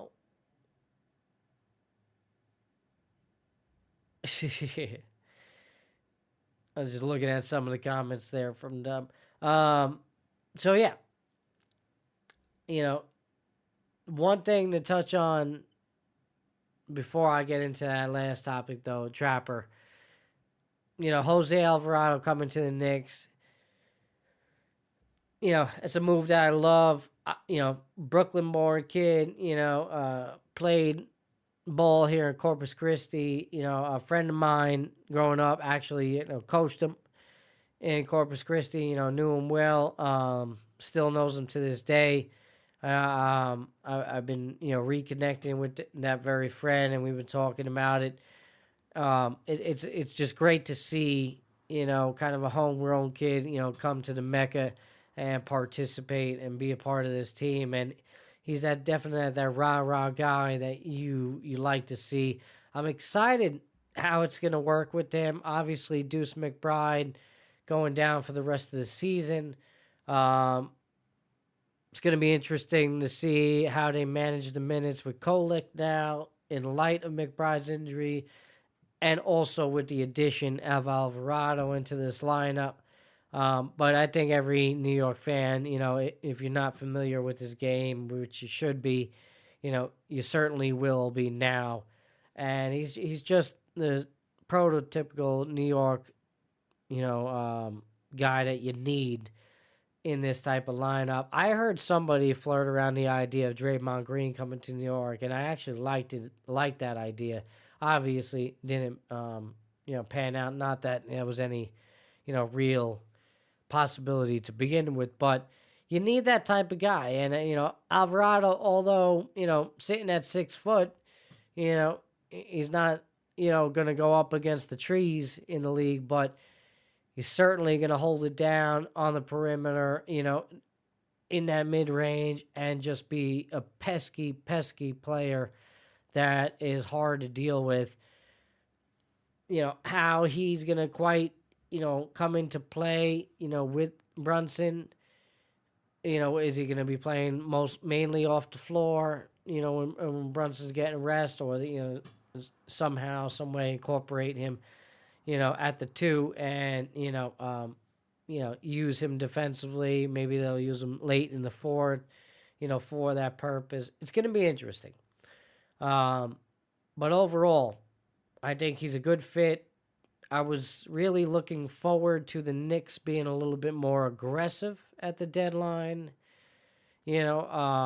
Obviously the pipe dream was Giannis coming to New York, but we all know that really wasn't, a realistic possibility, even though you've heard the rumors about him only wanting to come to New York. And although that may still very well be on the table going forward, it doesn't necessarily mean that is the case, and, until it's, it remains to be seen, it just remains, a pipe dream. Let me get to your comments here. Trapper says, I really thought they were going to get Giannis. I mean, Draymond, Kuminga, Heel, and 4 first rounders didn't seem too far. Giannis, considering those picks might be lottery picks, depending on how much longer Steph is in the league. Yeah, I'm with you there. I don't think it was realistic. I don't think the Knicks were willing to give up what Milwaukee was asking for, and they clearly wanted too much. And I thought the only way they would manage a trade was to have a second or even a third team involved, where they, everybody, could get on board. And, we don't have to go into the details of how complicated that may actually be, and I think there was other teams out there like the Warriors, like an OKC, or even a Miami that, were more suited to make a move. And hey, maybe just for whatever reason, mutual parties agreed that it just didn't work. Yeah, it wasn't a realistic possibility. And it's kind of funny. Let me see if I could find it. Giannis tweeted right after the deadline. Well, I don't think he tweeted. I think he posted on Instagram. Either way, he made a post on social media acknowledging that, the greats, don't go chasing rings. I'm paraphrasing, but they don't go chasing. They attract, the talent. I'm paraphrasing there again, but I'm trying to find this post in my DMs real quick. I know I put it aside. I've had so much content, since the last time I've streamed, and I'm like, oh, I can't find it here. Of course I can't. I want to be able to find this one for you, because it was a good one. It was kind of Giannis just trolling. And I'm like, oh, man, he's kind of comical, look at him being funny and shit. I don't think I can find it. I've gone too far. It's all good. Ray Gun, you still around with us, man? Appreciate you for coming on tonight, bro. When it gets hot outside, I'll do the ice bath if the Seahawks lose. Oh! Mark it down. All right. There you go. I like that. I'm writing this one down. Not that we really need to. I'm going to hold you accountable, but Dirty Ray Gun, who was just joined us here on Epis Radio tonight, he says if Seattle Seahawks lose, he's coming to do the ice bath. I just want to mark this down. I want to mark down the time so I can reference this later. Steph, excuse me, a little burp there. Steph ice bath if the Seahawks lose. All right. I like that. Do I have to make it? What if, well, I'm going for the Seahawks too. I'd be interested. If my co-host Dubby, yeah, there you go, Dub. Mark it down, baby. Mark it down. I think my co-host Dub is on my side with Seahawks winning. But if not, if he thinks the Patriots are going to win, maybe me and him We'll make a little wager. We'll talk about that on Sunday, and we'll see. We'll do a wager that has a repercussion such as that. Excuse me. Maybe do something humiliating. I don't know what it is. All right, but I like that. There's a man right there marking it down. So, Steph, again, thank you for joining us earlier, bro. Still here with us in the comments, coming from YouTube. He has pledged that if the Seahawks lose, he will come to my residence and take the ice bath. All right, the plunge. All right, and you better damn well I'm gonna get your ass here soon. And when it's really cold outside still, and I'm gonna get you in a good ice bath. It's not gonna be a summertime ice bath where, it's lukewarm, and kind of nice and refreshing. No. I'm gonna make sure you get the real thing. Okay, I'm not doing the ice bath this weekend for those that are interested. All right.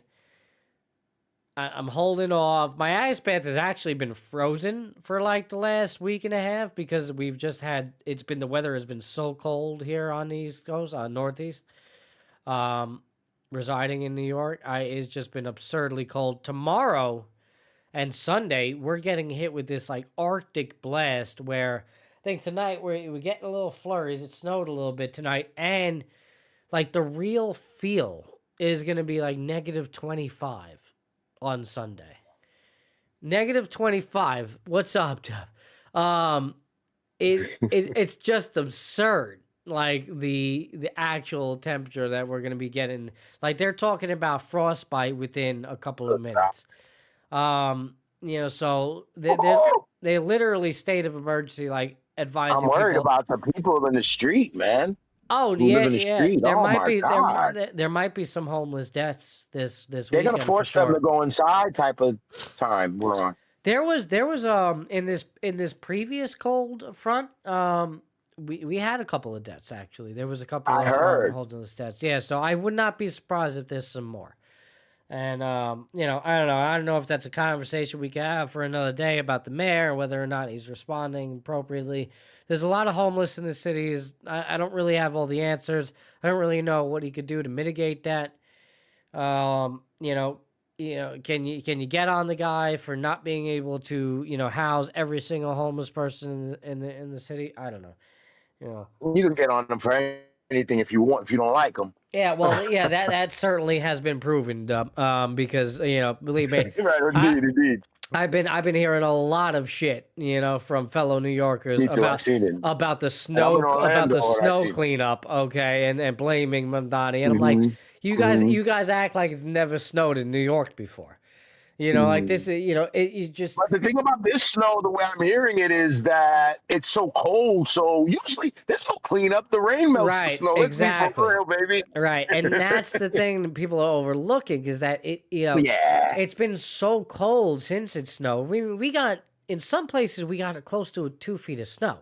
I got a foot of Right. snow over here, and Right. it stayed freezing the whole time. It hasn't stopped, Right. and now we're even the snow is still out there, and now we're gonna get hit with even more snow. Not more snow, but even more cold. So the snow that's already it's ice existing. blocks out there. Right. Jesus. It's crazy. There's nothing you could do. And believe me, I've looked around. I was at work the very next day after getting dumped on with a foot of snow. So I'll give credit to Mandani.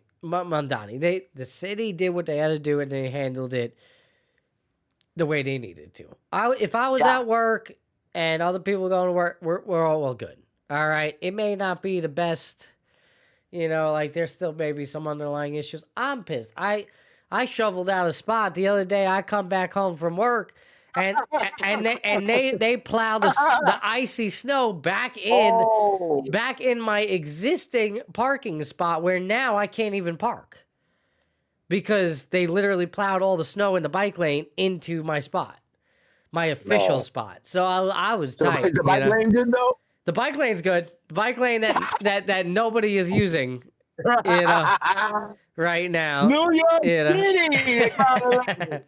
And by the way, that's not Mamdani's fault with the bike lane. That was That was the Grants at De previous. Blasio. Yeah, Bloomberg at De Blasio. that was De Blasio. That was Hochul. That was that was probably Bloomy, a little that Bloomy. was even I don't know. I don't know where that budget came from, to be honest. If I had to guess, it was probably De Blasio or Adams, but it's probably De Blasio. I'd have to go back and check. Yeah, Maddie. So I'm going to give you a quick update. You see me, I'm still at the gig, bro. Of course, tonight, we got this big late show. It's the latest concert I have. These people are still haven't left. It's midnight, But You're here we still are. out there. I talked to Ziggy. I'm still out here, and I'm still going to take an hour to get home. But I talked to Ziggy. Ziggy's up. If you sound like you're still up. So we want to go ahead and go on, move on with it. Got a show sheet. We're ready to go. Watched you guys. Great show with Steve. You guys is fucking both of them great insight. These guys sound like they just got off of Sports Channel America. You heard him, right? These guys really knowledgeable guy. I loved it, man. That's what Epis Radio is about. Yeah. Oh my God, Steve, man, he had his shit together, man. Wow. And man, he got me. I was like, all right, he had his Patriots shit together, and he made his good call, man. Great show, Matt. Great guest. You guys, if you guys see this, I know you guys will, but man, you guys are awesome. I'm hoping to work with those guys later. See those guys again. Yeah, I appreciate you, bro. But, no, for sure, good. Man. I wouldn't tell you that shit if it wasn't true. I'd be like, yeah, they suck. But they were all nah, seriously though. But that's the update. All right. Everything's going great over here though. Yeah, man. So I'm just leave it at that and let you do your thing. Chat, I'm gonna be there, guys. We're gonna do 60. We're gonna talk a couple of stuff. We're gonna expound a little bit on what Maddie did in 59. I think 60, Maddie, because it's gonna probably be that. But it's up to you. Well, yeah, it might be a conversation that we have all found. I mean, I do want to get you guys on tonight, but I know it's up to you. It's gonna be up to you. Otherwise, we're gonna probably do it. I don't know. We'll figure it out. I'm trying to get your camera up. Are you out of here now? You leaving me? No, I'm gonna get out of here. I'm gonna get anything else you need? You want to bring up? Nah, that's fine, bro. I got a few moments. I'll talk to you. Because you and me are gonna have time, whether we go tomorrow or we go Sunday as well. But I would really love to. If we're gonna get it on tonight. I believe that. But Doom is ready. Ziggy's ready. Yeah, it's up to me. I personally may not be on there, but listen, you leave the studio, and that's it. We're recording. You record, you press the record button. That's it. You know what I mean? Yeah, man. Yeah. All right, bro. You're gonna be up when I get home. I think so. I know that. It's just Yeah, but we're gonna see, guys. All right, bro. Sounds good. Fingers crossed. I'm gonna probably, close out this portion of the show for tonight. Shortly after you leave, so I'll give you. I'll give you a call soon. All right. Okay, buddy. I'll see you guys later. Later, chat. All right, guys. All right, you heard it. Co-host W. Dubois right there, still out there working. Long night for him. Again, even though, like you just heard me say right now, if you watching the post might be a little confusing, but thank you for tuning in. I'm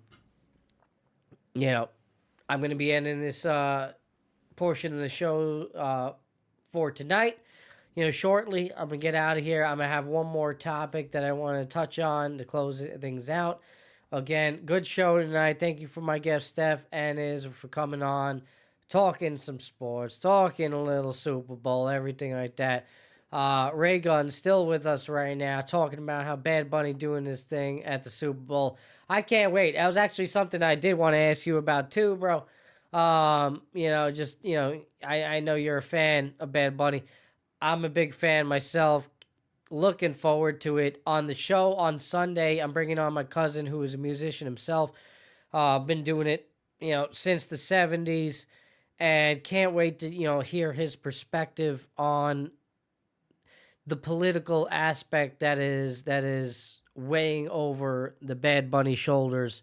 And you even seen it recently at the Grammys where he's wearing a bulletproof vest due to, threats against him and his family and just, what he has stood for, and being outspoken against ICE and this administration and, speaking out for the Puerto Rican people. Obviously, there's a lot of miseducation in the world and in this nation in which people think that Puerto Rico, albeit, trying to gain their independence, is still part of America. And, people often, say that, he's not an American artist, that he's not from America. And a lot of controversy, a lot of speculation around that. My cousin's gonna come on here. We're gonna talk about that. Having a Hispanic heritage myself, being Puerto Rican, being Cuban, I have a lot of passion and love for Bad Bunny. Although I do not speak the language, and I'm trying to do my best, fam. All right, I'm learning. All right, I'm learning. But needless to say, big representative of Puerto Rican culture and Hispanic culture, and just to be, first Latin American artist to win album of the year, at that level, all Spanish album is just it's groundbreaking, it's amazing, and to be on the biggest stage in the center of the world, especially during this time with the political climate that we're dealing in. What's up, Chef? How you doing, baby? It's amazing to see. I'm happy for him. I'm excited to see it. And even more interesting, outside of Bad Bunny performing at the Super Bowl, you got Green Day opening up at the Super Bowl before Bad Bunny, which was a late addition to the show. Which, if those of you that are not familiar with Green Day, obviously I grew up with Green Day, huge fan. I had to reintroduce myself a little bit because apparently Green Day, they've continued the tour and not really make new music. I think they got some new music out, but nothing really groundbreaking. What they've kind of revamped, what they do artistically, and they use when it comes to playing a lot of their old songs, they have revamped the lyrics, and it's become very politically outspoken against this administration. And I'm interested to see if they continue that trend on the world's biggest stage. I recently seen Roger Goodell's comments, NFL commish. He was doing a State of the Union. Oh, they always do that right before the Super Bowl every year. And, he touched on it a little bit and spoke, how, Bad Bunny's impact on world culture, international culture, everything like that, music, everything has been overwhelmingly, positive and, and not divisive. And, and his overall message is to unify everybody. And, I think he's a great pick, for the Super Bowl. It's sad to see, Green Day is going to be crazy, Chef, for sure, and again, what a way to open that up, especially if they go that political route. That's going to be, a hell of a, controversial topic. And then Bad Bunny's going to come out and do his thing where, he has some political songs. There's one in particular where he really goes hard in the paint, politically. And it's just like, oh, man, like, it's probably a little too much for that stage. And it'll be funny because if he does it, unless you're getting unless you either know Spanish or you're getting the live translation right there on screen, you're not gonna know what he's saying. And it's pretty hard through and through, and on top of that, he's just controversial in himself. He's coming out, he's made it known that he's going to come out wearing a dress to promote the trans community and LGBTQT community, the whole nine,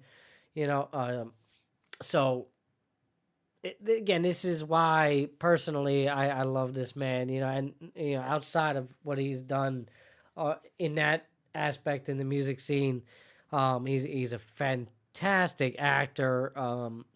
Most notably, he was in the recent Happy Gilmore movie. He's made a number of appearances on Saturday Night Live, which, guys, I'm telling you, if you haven't watched Saturday Night Live, if you're familiar with it, it is history. I know a lot of the older generation has been a bit turned away from Saturday Night Live, especially again, because, they've been a bit biased, in their political standing and, more, leaning towards the Democratic, side of things. Again, it's in a lot of our media. I would argue it's probably the majority, but oftentimes it doesn't necessarily seem that way, depending on, how you consume your media. Again, but when it comes down to just a creative standpoint, writing jokes, things like that, I mean, SNL has really, I think there's been a huge resurgence, and one of the some of the greatest talent that are on that show are brown or black and brown people, I gotta say, and it's just amazing to see. I think the show is really in a good place. Marcelo Hernandez, most notably, has just been phenomenal on that show, and Bad Bunny, has, like I said, has made countless appearances and is very funny, man. He's great, well spoken with his English, and just he has that knack for it. He has the knack for live television. Performance wise, I've heard he puts on one hell of a show. It'll be interesting to see, when he may perform in the States ever, if ever again. I don't know. I mean, he clearly has agreed to perform at the Super Bowl, so there's a bit of a contradiction there, but his reason being is that, and I'm going to speak more about this on Sunday when I have my cousin on, Steve Adorno, who's, again, a longtime musician, been in the game, has seen it, lived through 80s, 90s, 2000s era, and it just, of the New York music scene, Latin, hip-hop, all that, understands the music scene well, and to see what, type of stance that Bad Bunny is taking here, he thought that it was okay to perform at the Super Bowl because he doesn't feel like, his people are in danger, things like that. You've heard, rumors that there will be ICE activity at the Super Bowl, and okay, fine, I guess. Seems to be ICE activity all over the place. I don't personally believe anybody that I guess is,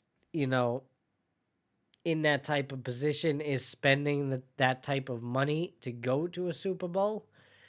Being that the cheapest get in price last time I checked was in the thousands, if I'm not wrong, $6,000 just to get in the building. So that's a little absurd. You're talking, very high income families,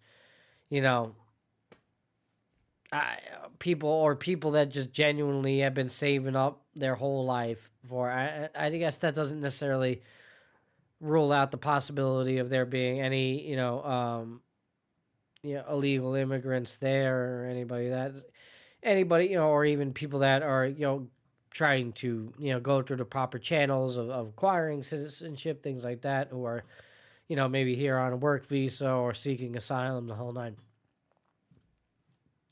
There's that. It's going to be an interesting topic. I don't, foresee that really being an issue. I think, we'll probably see more of an issue when the World Cup comes into town and all that, and later on down the line with the Olympics. So again, I think, and it was important for Bad Bunny to perform at this level and to be on that stage, and to be an example for the Puerto Rican people and just, the Hispanic culture, and just, be in that limelight, and so it wouldn't be the first time he's actually performed at the Super Bowl. He made an appearance, was it last year or the year before, where he made a guest appearance. So somebody brought him on, so he's been there before, but now he is the true headliner. And it wasn't much controversy before, although, yeah, it seems like every year, if it's not of a certain, culture, somebody's always going to find, a way to have a problem with it. I mentioned that there's going to be an alternative Super Bowl halftime show cast by Turning Point USA, which was founded by Charlie Kirk, now run by his wife. And that alternative halftime show is going to be headlined by Kid Rock. And I really, I don't even know who else. I've heard the names. I'm not remembering off the top of my head, but it's mainly like a couple of country artists, things like that. The fact that you even have to go to the extreme of making an alternative cast and having people be outspoken on certain media where, you're being outspoken about Bad Bunny and speaking only Spanish and how it's not American, it's not this and that. Meanwhile, he is American, and he's entitled to speak the language in which he speaks. He also does speak English. It just so happens he sings in Spanish most of the time. Like, okay, God forbid you culture yourself just a little bit. Yeah. I mean, shit, and not for nothing. Even if you don't know what he's saying, the melody is just awesome. Have fun with it, Green Day is not everybody's cup of tea. All right, even before the political, bits with them. But, you bop your head to it, it'd be all right. It's not the end of the day. Well, I mean, what do you can't have Coldplay do it every year, it's one of those things, man. Just let it be. And he's well deserving, phenomenal artist. He's well deserving of the Grammys that he received.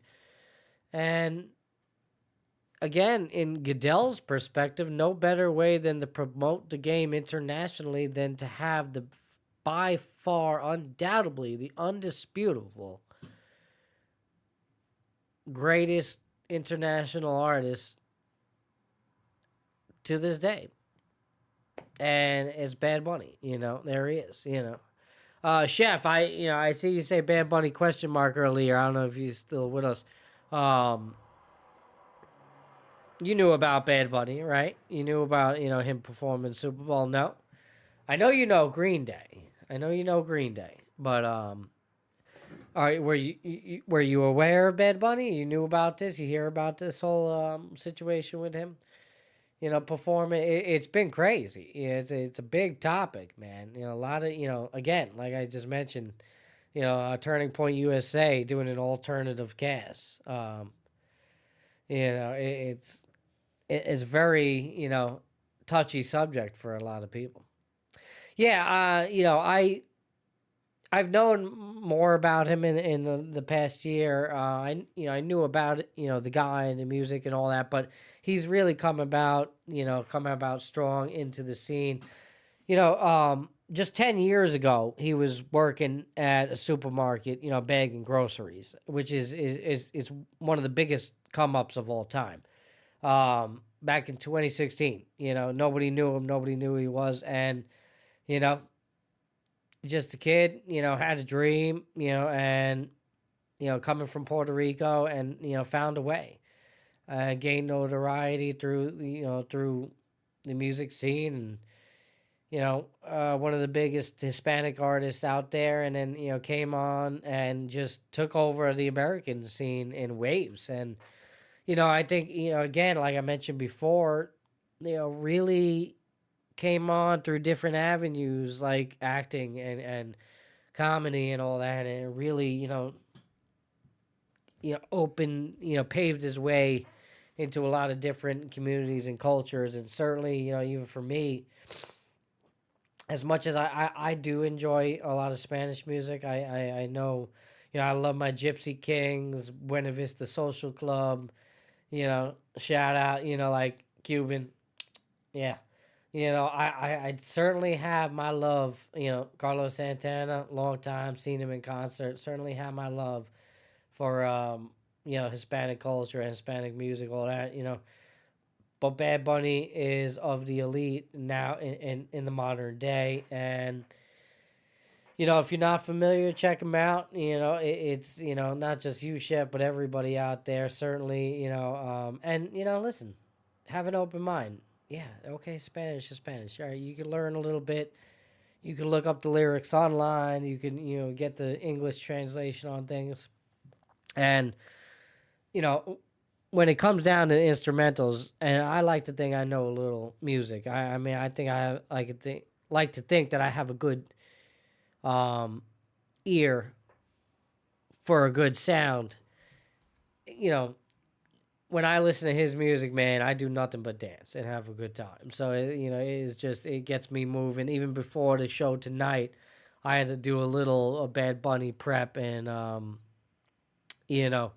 and play a little bit just to get me in the mood, get a little loose or whatever. That was my pregame warm up as I was getting the coffee ready. But yeah, if you get a chance, all of you, if you're not familiar, definitely tune into the Super Bowl, catch the highlight. I think it's going to be. I seen previews of the fireworks show today that I believe like the NFL page was posting, and that looked insane. So it's going to be one hell of a spectacle, I'm sure. It's just going to be otherworldly shit. So, all right. We are live right now, 12:21 p.m. 12:21 a.m. now. The p.m. is over. All right, it is a.m. Eastern time. It is Saturday already. Jesus. Oh, my God. We started this stream. It was in Friday, and we're officially in Saturday already. All right, and we're not going to wedding anytime soon. All right, I might just pause the stream for a little bit tonight, and cut to a break while I wait for Dubby to get home and get ready. Or I might just stall for him for the rest of the night. But before I do cut the break and give myself a little break, because I've been going here for about a little over 2 hours now, just about at the 2 hour, yeah. Finally, I'll get to my last segment of, was tonight's Knicks loss? Okay. I had a friend of mine hit me up and say, this is a very important game tonight, and he's not the only one that I've heard that from. And I'm like, okay, realistically, and I hear him, but realistically, how important was this game tonight? And I don't know what the final score is. Oh, there it is. It's right there on the screen. 118-80 as it just whizzed by you a little bit. Shout out to my little sports ticker up top, everybody. I love that feature. An absolute blowout game tonight by Detroit. Can't say that I'm really surprised. As a fan, I really kind of maybe expected the Knicks to be a little bit more competitive, but not really surprised that it ended up in the blowout fashion that it did. Detroit playing at home. They have been the better team this year. In the previous matchup against the Knicks, they spanked them. And now, tonight, you don't have two of your greatest guys. Alvarado's not in the lineup yet. There's a lot going on. Brunson, I don't know if he's still sick, whatever it is, but he looked like shit tonight. I could pull up the numbers just to get, some more, accurate information for you guys, but it just wasn't good. I mean, he had 5 points at the half for Brunson on a night in which, you are the offense. We're relying on you for the numbers, right? Like, that's just it. You're the guy. Towns not playing. OG out with the right toe.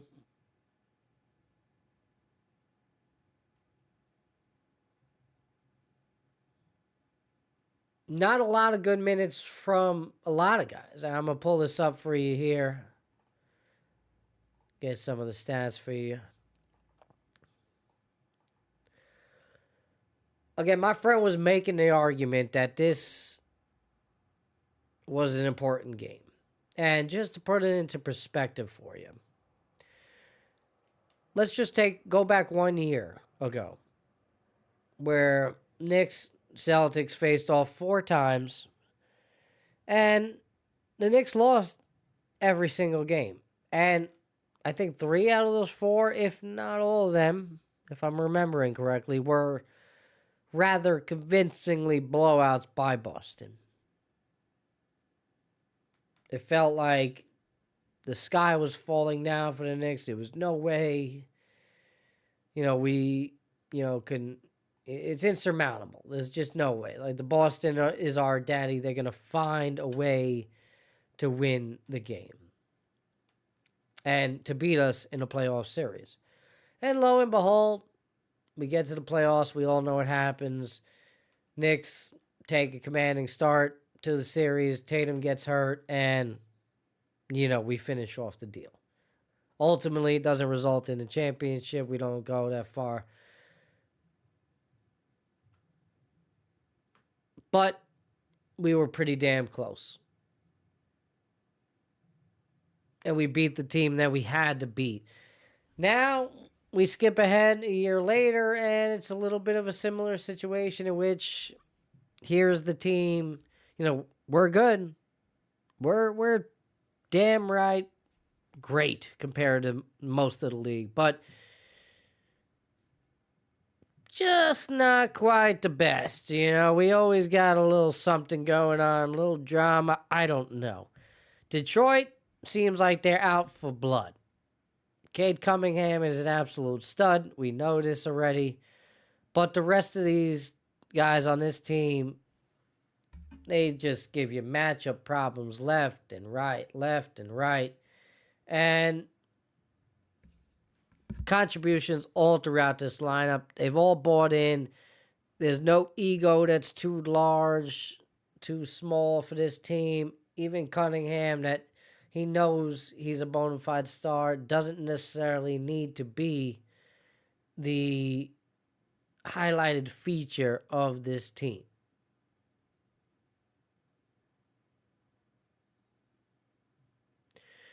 You look back in the previous matchups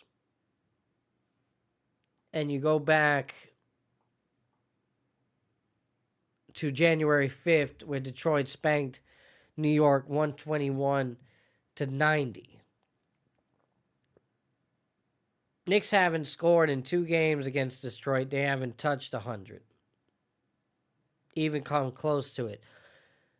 I could be up here and sound the alarms and start freaking out and tell you, we're in trouble. And you know what? If it wasn't for the Alvarado trade, I might be more inclined to jump on that path. But I'll withhold judgment based on the history of this team and based on my sports knowledge of just saying, hey, you know what? The regular season, ultimately, at the end of the day, although these are the types of games you want to win to send the proverbial statement type, if you will, it doesn't necessarily guarantee you playoff success. Anything can happen. We could get to the playoffs, and who knows? Cunningham can go down on injury. You never know with these things. Or he could just have a bad series. The moment is too big. I don't know. Even though it didn't seem like the moment was too big for him last year. I'm really just throwing out theoreticals, and speculating. But again, that's what I mean, because you just really, at the end of the day, you just don't know. We all thought it was over for the Knicks last year, losing 4 to the Boston during a regular season. And again, like I just said, it's completely different come playoff time. Who's to say that that's not going to be the case here with Detroit and New York? Now, I don't see a scenario in which they face each other unless the Knicks drop down in the standings from this point out. I don't see Detroit falling down. That's like the one thing. I think you can pretty much guarantee a top 2 for Detroit. The Knicks, on the other hand, I think they're really at risk of dropping in the standings. I think, I want to have faith and believe that they're going to hold on to that 2 seed. I really do. But it is not guaranteed. I think the acquisition of Jose Alvarado makes them a better team, no doubt. It's going to be interesting to see again how they implement him into this roster. I think Brown's got a task at hand here, but it's a good task to have. I think it makes it a little bit easier in the absence of McBride. But what does this mean for my guy Kolek? And again, I need to see Cat, continue to step it up.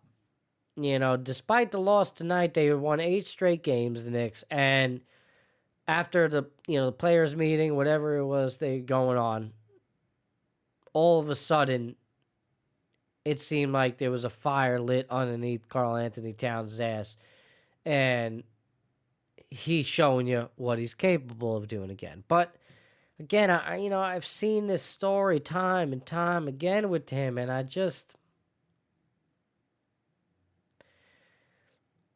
it's going to be okay. It's going to be tolerable during a regular season, but come playoff time, I just don't know if he has what it takes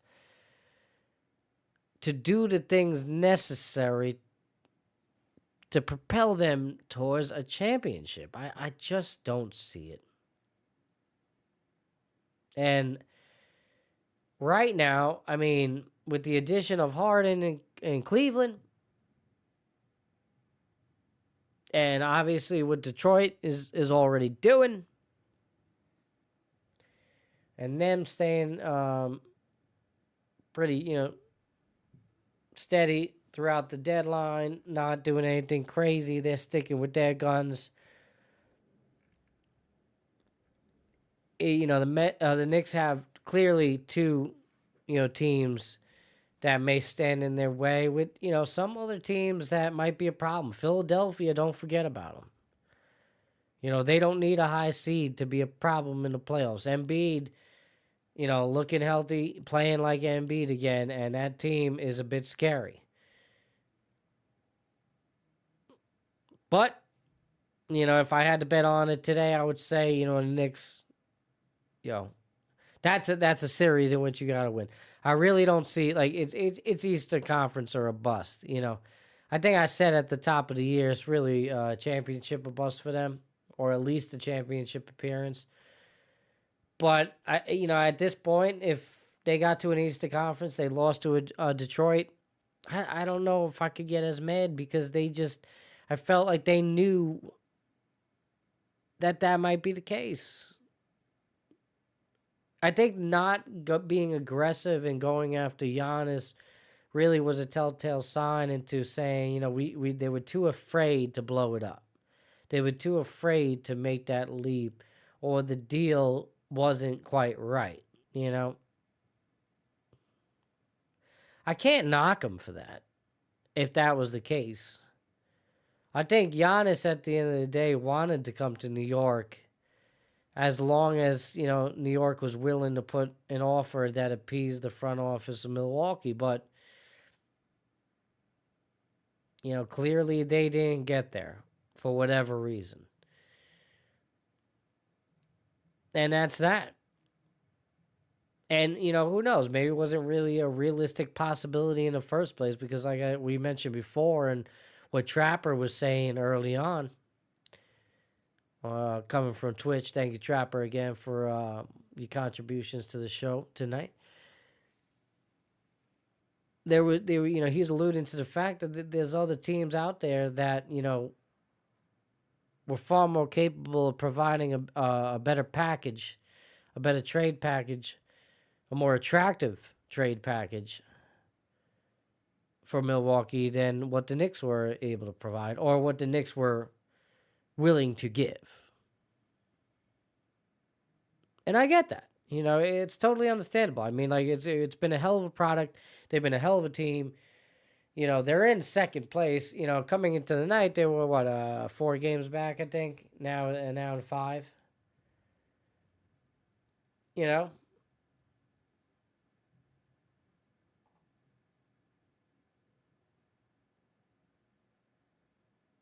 as a matter of fact, with the loss tonight, the Celtics regain the second seed. And I kind of, shame on me, I kind of glossed over the Celtics as well. Mainly because the uncertainty of Jason Tatum coming back this year, although we hear rumblings that, he may, in fact, try to make an effort to play come playoff time. And, if that's the case, then everybody in the East should be worried, honestly, because I feel like if he does decide to come back, he will be effective. I don't know. It's just, something I have a feeling about, but clearly, the Knicks seemed to have the advantage a little bit last year, even before Tatum went down. And then once he did go down, obviously, it was pretty much said and done. But Boston still gave them a hard time. You got to remember this. And then, they've already proven to you, although some people don't necessarily give the Celtics or Tatum the nod of a true championship because they feel as if that championship that he won was a bit soft.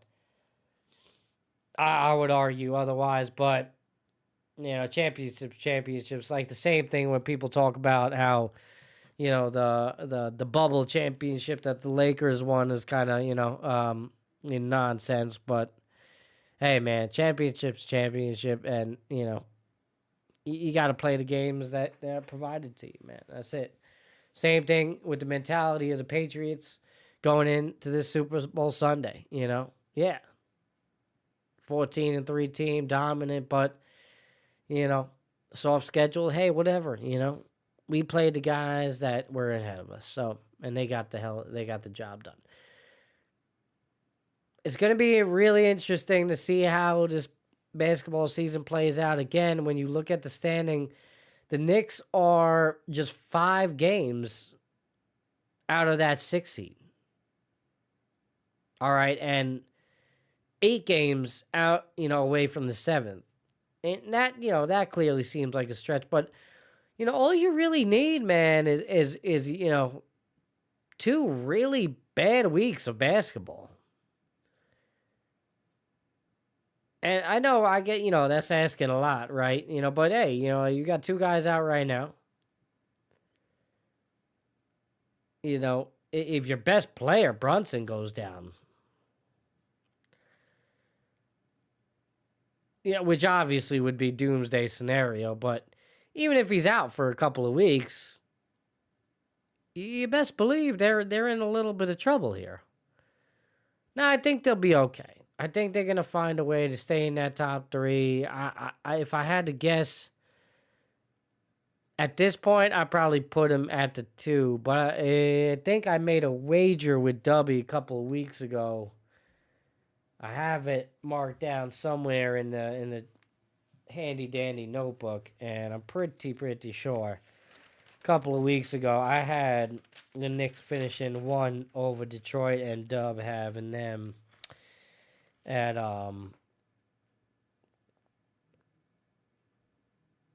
number 1. Yeah, we both agreed that Jason Tatum's coming back. I don't know where the I gotta check. I gotta get a little bit organized, people. Maggie's gotta do a better job of keeping some of these marked down predictions. It's something that W and I have talked about in private. Yeah, just so we can reference some things going forward. I got the book. Sometimes I got the sticky notes going. I got to polish myself. It's something that I got to work on here in 2026. Okay, get a little bit better for you guys. All right. Again, that was the closing subject tonight. Was ultimately, when it comes to the Knicks in this game tonight, in my opinion, I do not believe this game matters.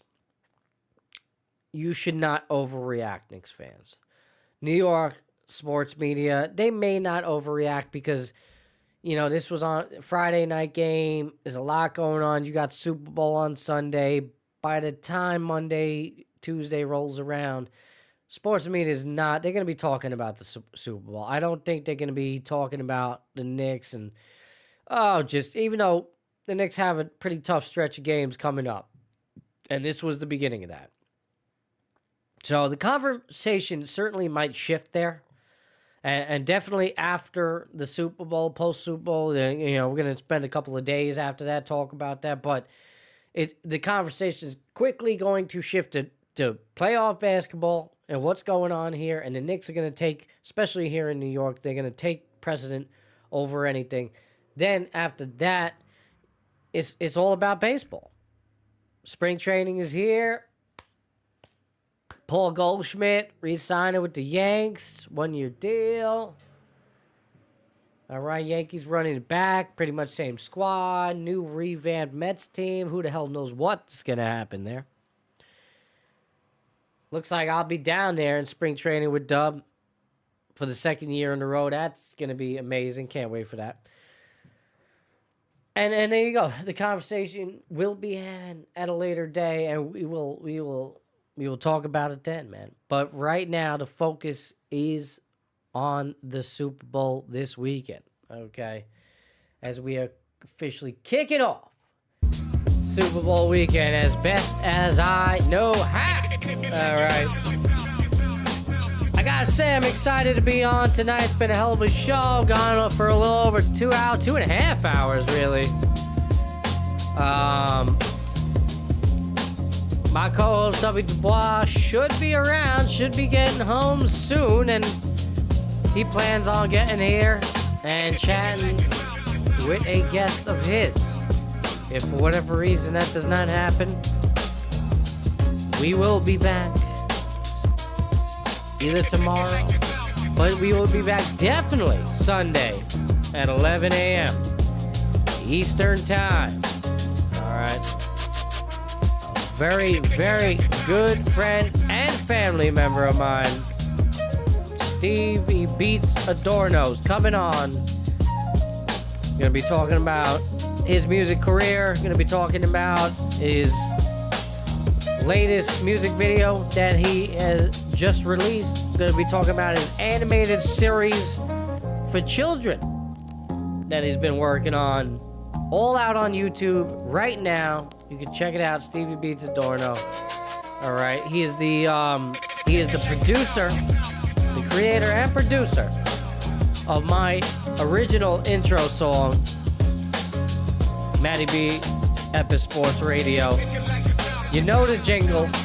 You're gonna hear it again later. So it's been a while. He goes back to the beginning of me and Dub on Epis. And it's just a pleasure to have him back on. So I'm looking extremely forward to that episode. So definitely check that out. At this point, it looks like it's either going to be episode 60, 61. Again, if you haven't already done so, click the notifications, hit that bell on YouTube, subscribe, keep the notifications on, like, comment, share, the whole 9, baby.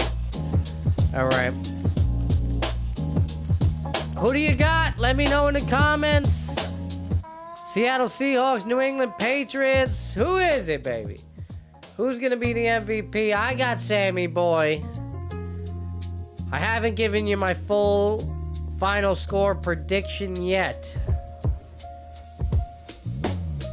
But I will on Sunday, okay? Tonight, I had 2 guests on.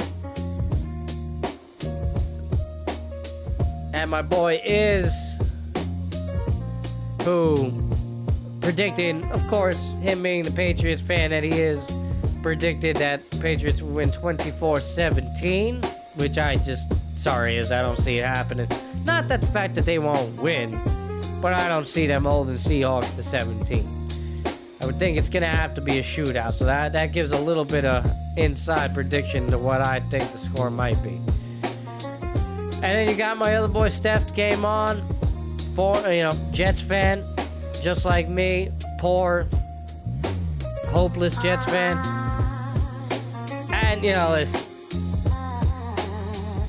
he's going against the Patriots. What else is there? I'm sorry, I'm with him. I can't. There's not a fiber in my being that is going to make me root for this damn team. Sorry. I can't do it. Can't do it.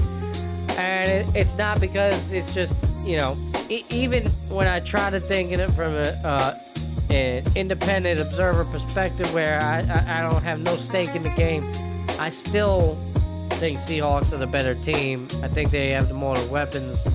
And I think they'll come out on top. But I'm not going to give you my final score prediction. You'll have to wait for that till Sunday. Steph, on the other hand, I think he had Seahawks 48. It was something wild. I think he had 48-27 or something like that. 21. He had Seahawks blowing New England out. Go home. Early exit. The party's over. Pack it up and leave. Put Bad Bunny on again because there ain't nothing special out on the field. That's what he's predicting. A lot of people are predicting that. Vegas predicted that. Plus 4.5 underdogs for Patriots, minus 4.5 for Seahawks.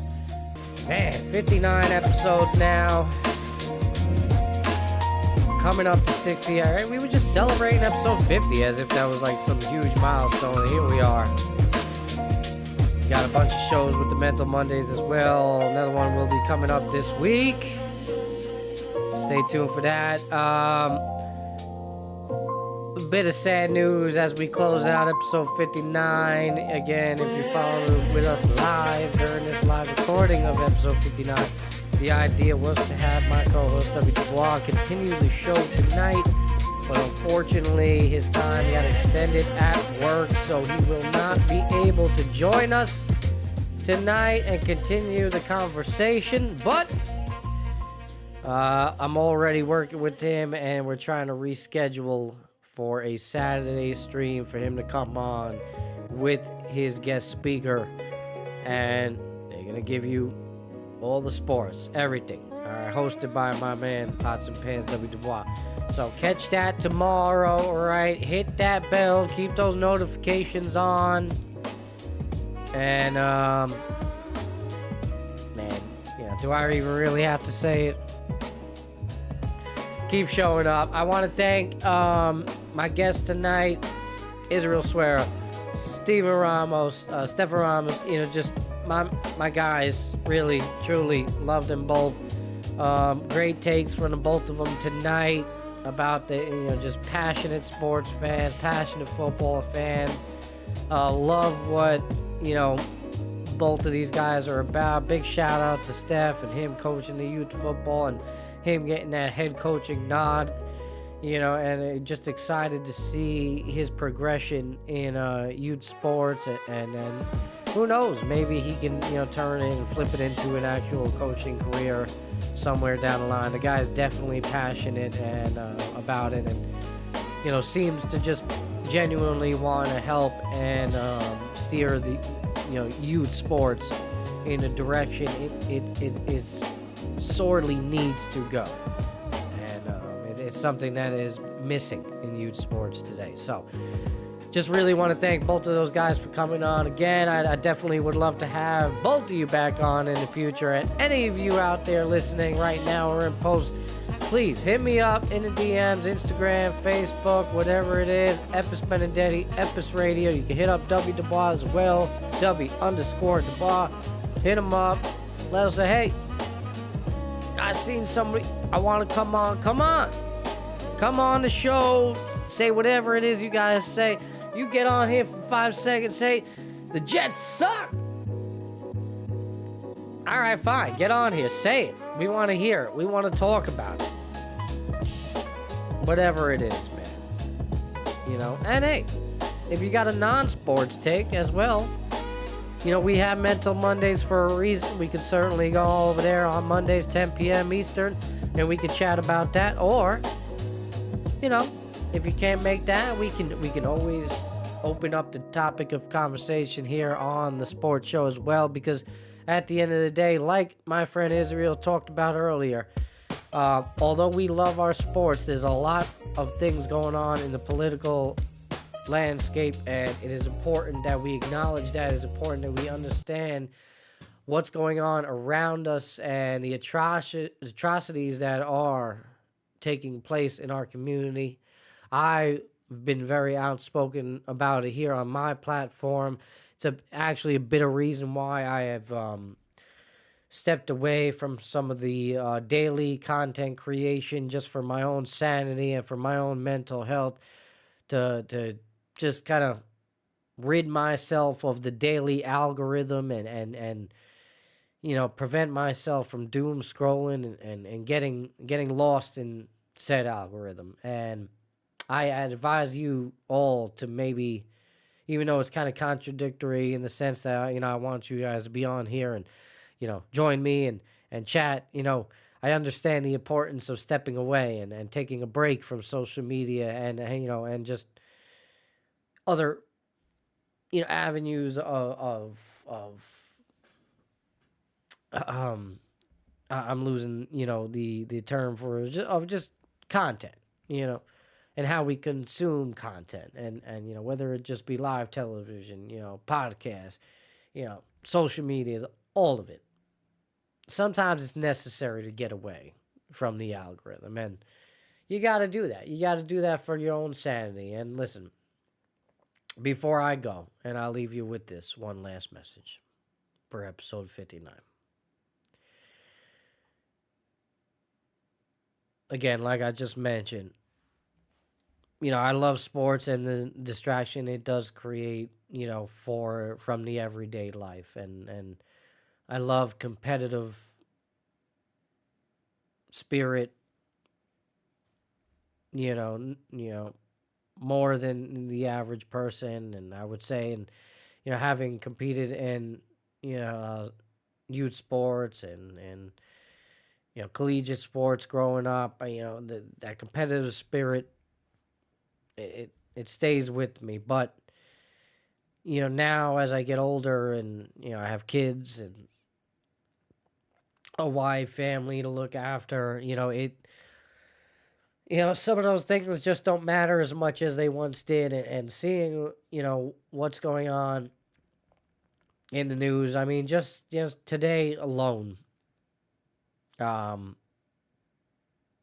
very president, that I believe the post that I'm referencing in this scenario is now deleted. But, the internet always holds receipts and never lies. And, he released a AI generated video of Barack Obama and Michelle Obama floating heads on top of two monkeys or gorillas, what have you.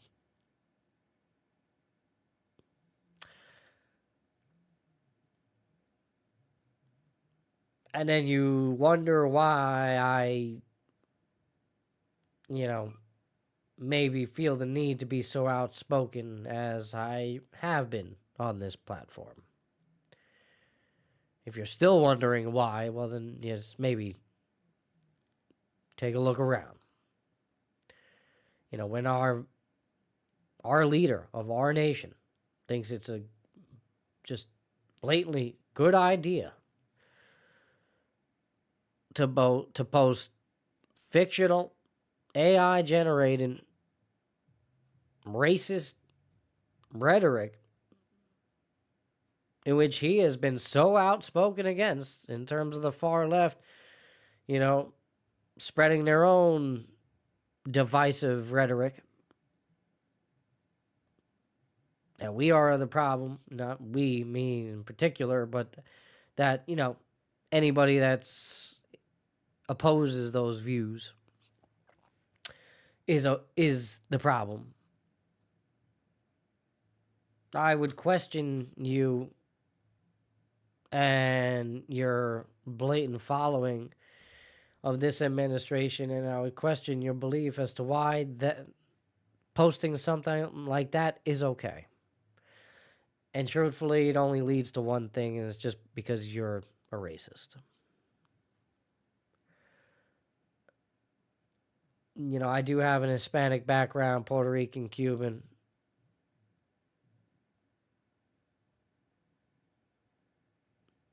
And when it comes down to it, even Italian, American Italian, albeit, but, you know, the heritage does run deep. You know, we all come from somewhere. You know, our ancestors were not native to this land, at least for the majority of us.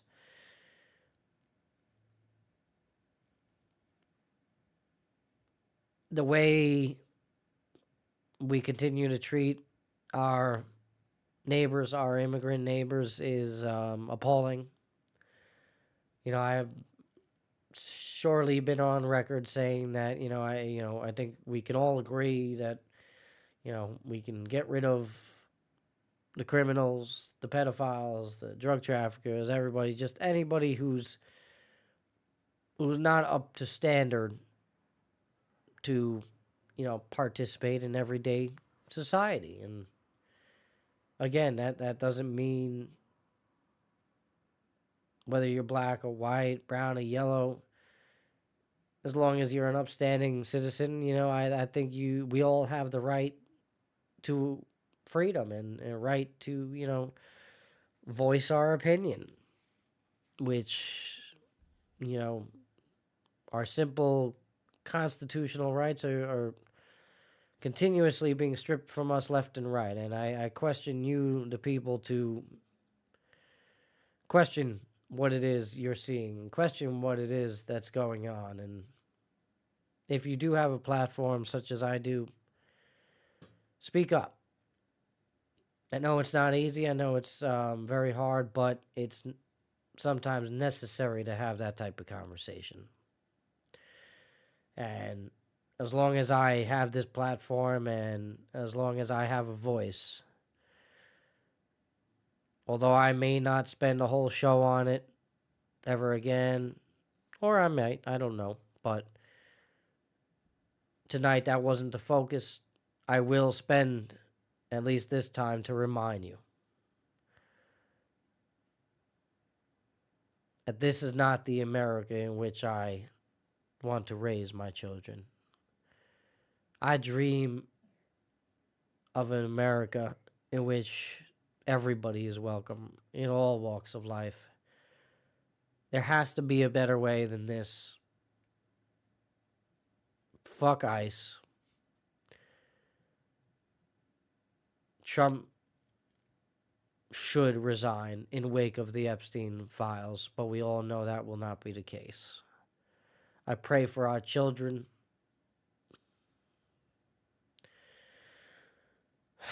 And I pray that the rest of the world forgive us. And us as in the American people, those that, want more for our immigrant friends. Not the proud patriots that make us look this way. Everybody, thank you for joining me on this episode of Epis Sports. This concludes episode 59. Again, I want to thank my guest tonight. It was a beautiful show, and I really appreciate it, and I would love to have both of you guys on. I want to thank you, everybody that contributed in the chat, coming from Twitch and YouTube. Trapper Pack, thank you for the follow. Appreciate you. Keep showing up. And all you out there, have a beautiful weekend. Have a beautiful Super Bowl weekend. If this is the last time you're hearing from me before the Super Bowl, enjoy it. If you could join us tomorrow for Saturday for W Show, if you could join us 11 a.m. Eastern Time on Sunday for the pre-Super Bowl show, please do. It's going to be amazing. It's one that I really would invite you to be there for. It's going to be a hell of a discussion. A great guest is coming on. Just an all-time person and friend and family member of mine. So stay tuned for that. And as always, everybody, it's your boy Matty B, Epis Sports Radio. Keep showing up. Wake up! You can't remember where it was. Has this dream stopped?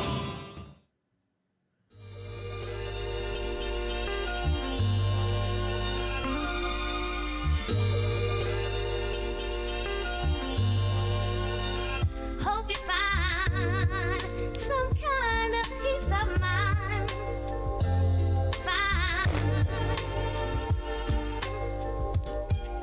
And hope you find some kind of peace of mind.